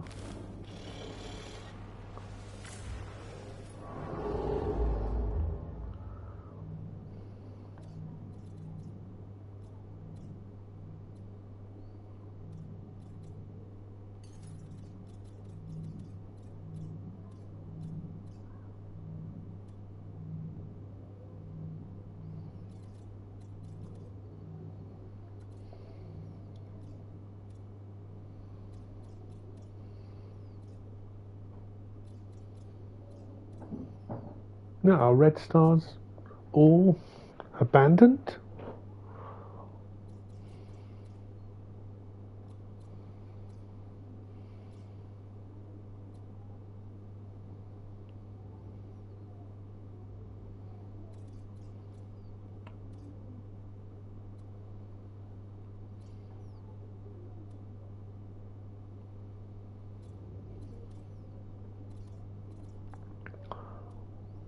Look at red stars. Let's see if I can find a red star that has data unavailable.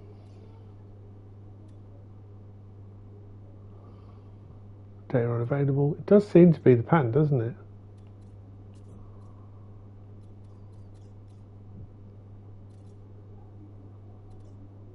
We have definite blue stars, definite yellow stars. Green star.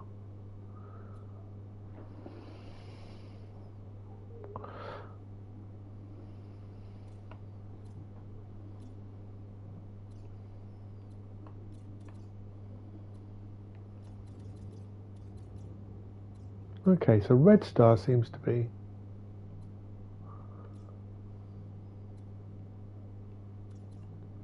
abandoned. Where are we now?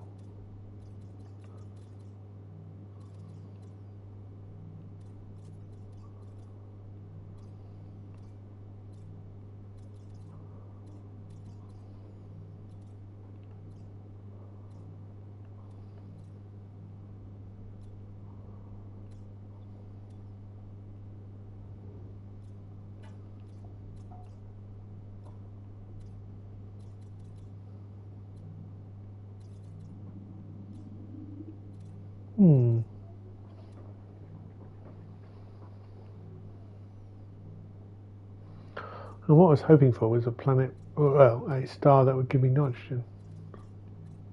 Maybe I'll have a look at that when I... That's very red right there though, isn't it?